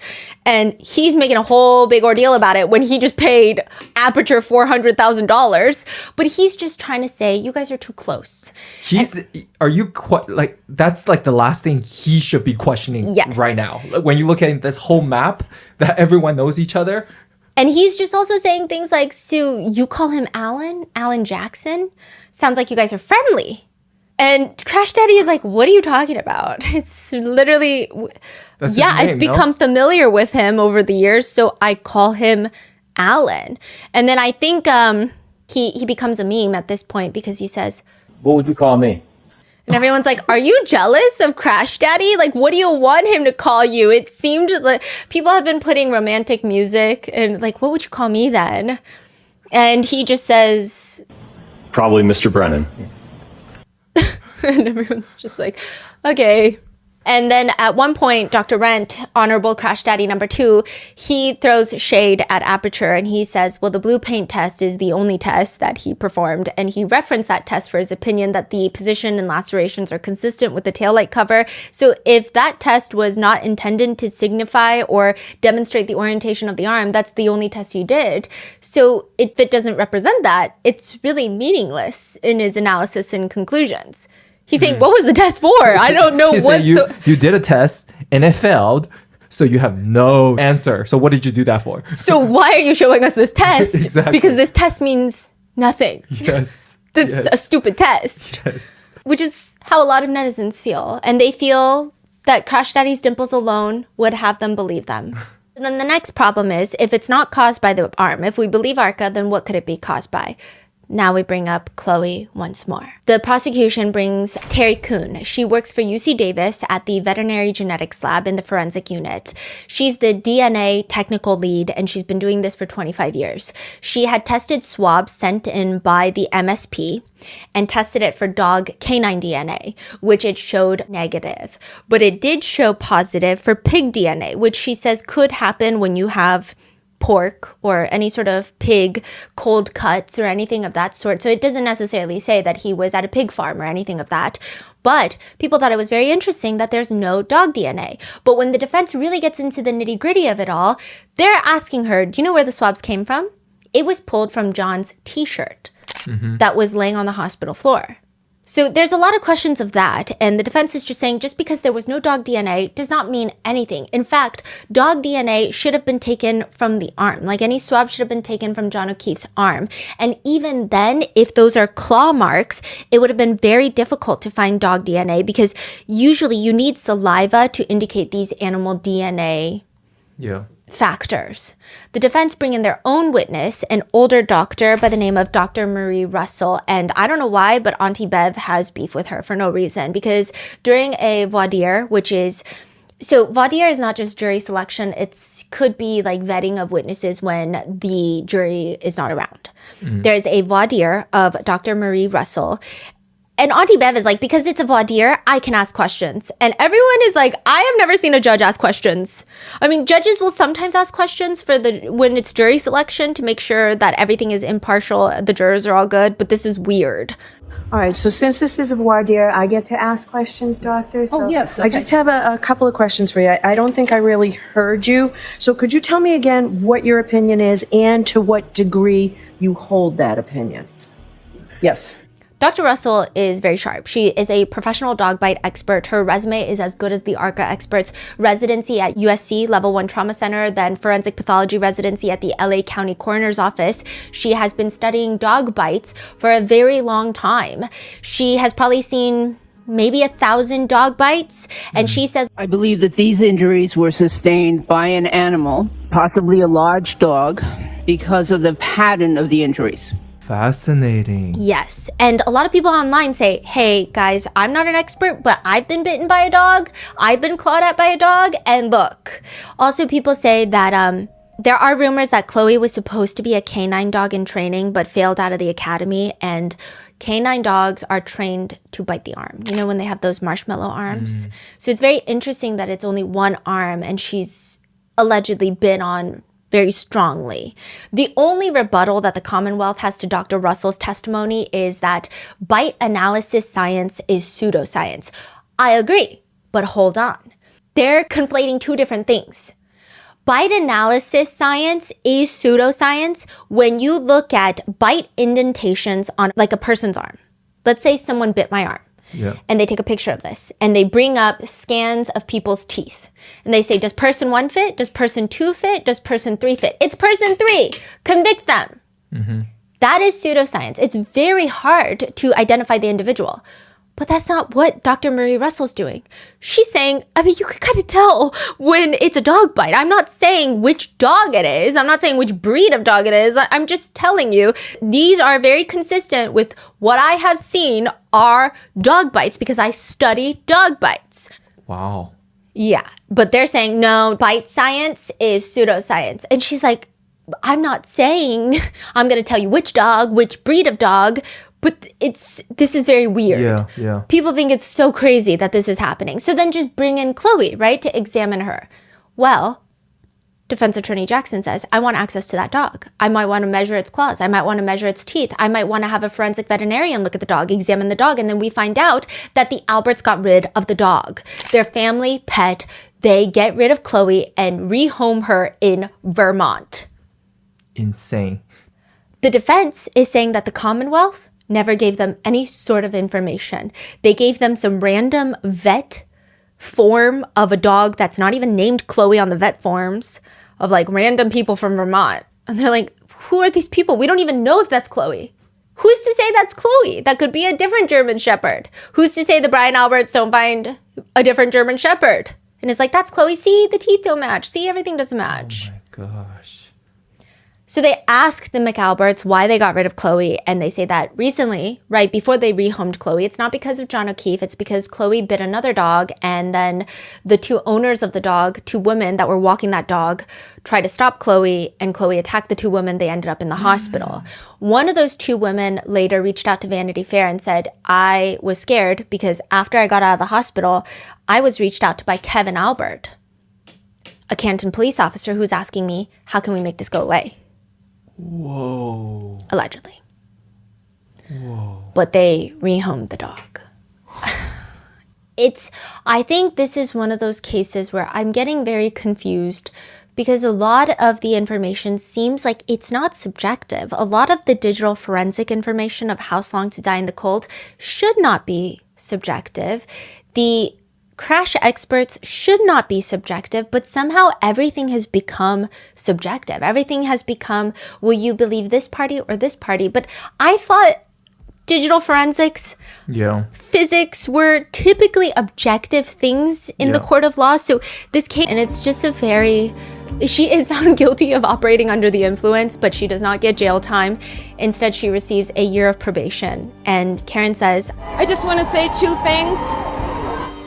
Number one is I could not be standing here without these amazing supporters who have supported me and my team financially and more importantly, emotionally for almost 4 years.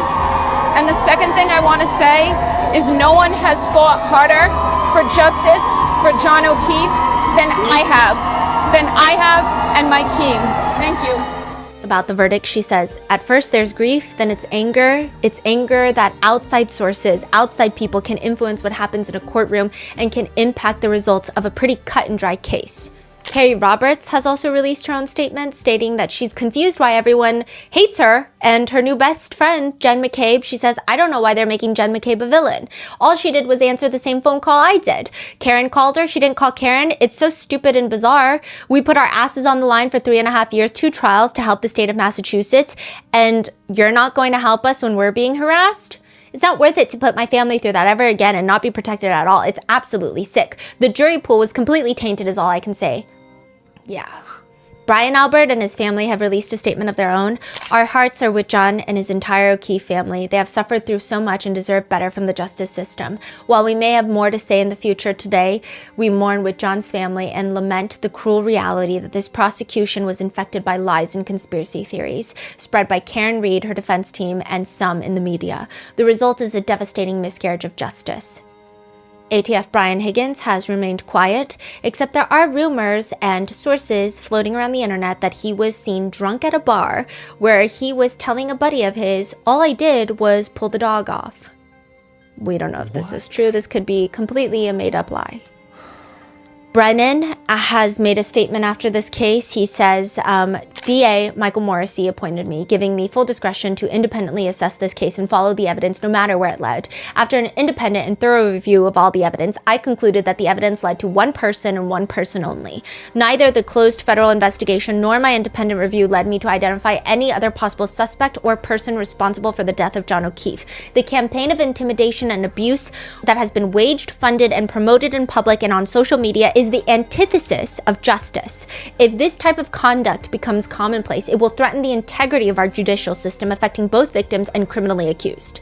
Jackson states, the Commonwealth would rather simply condemn the jury in its fair and lawful verdict. The O'Keefe family have since filed a wrongful death suit against Karen Reed, C.F. McCarthy's, the first bar that John and Karen went to, and then Waterfall Bar, saying that they overserved. And they are seeking about $50,000 in damages for, quote, conscious pain and suffering and profound emotional distress. Karen states the timing is very weird. She says that they could have sued me right when John O'Keefe passed, but they sued me after they found out that she wasn't going to prison. As for the kids, she really cares for those kids. And she says they've been exploited and brought into a trial they have no business being in.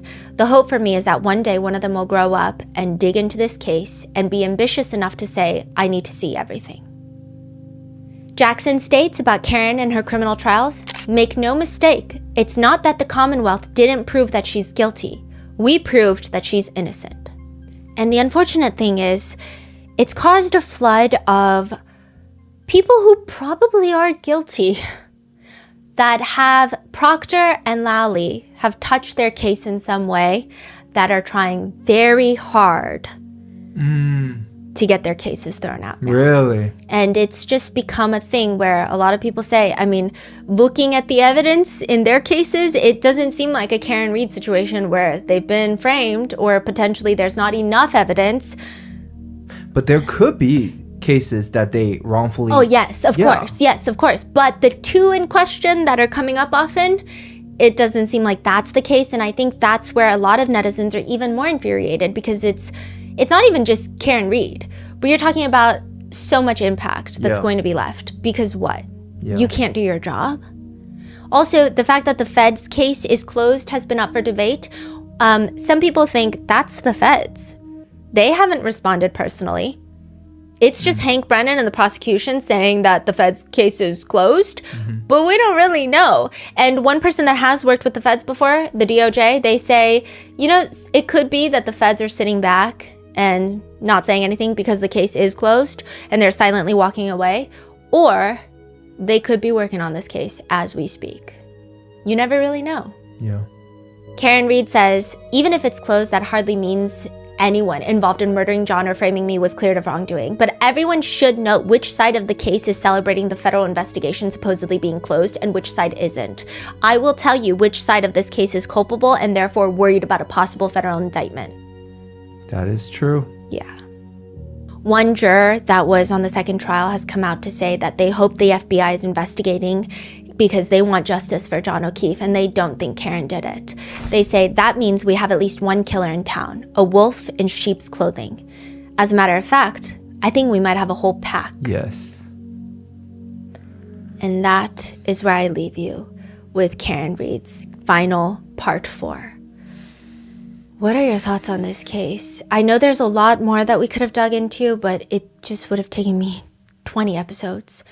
What are your thoughts? Leave it in the comments, and I will see you in the next one. Be safe.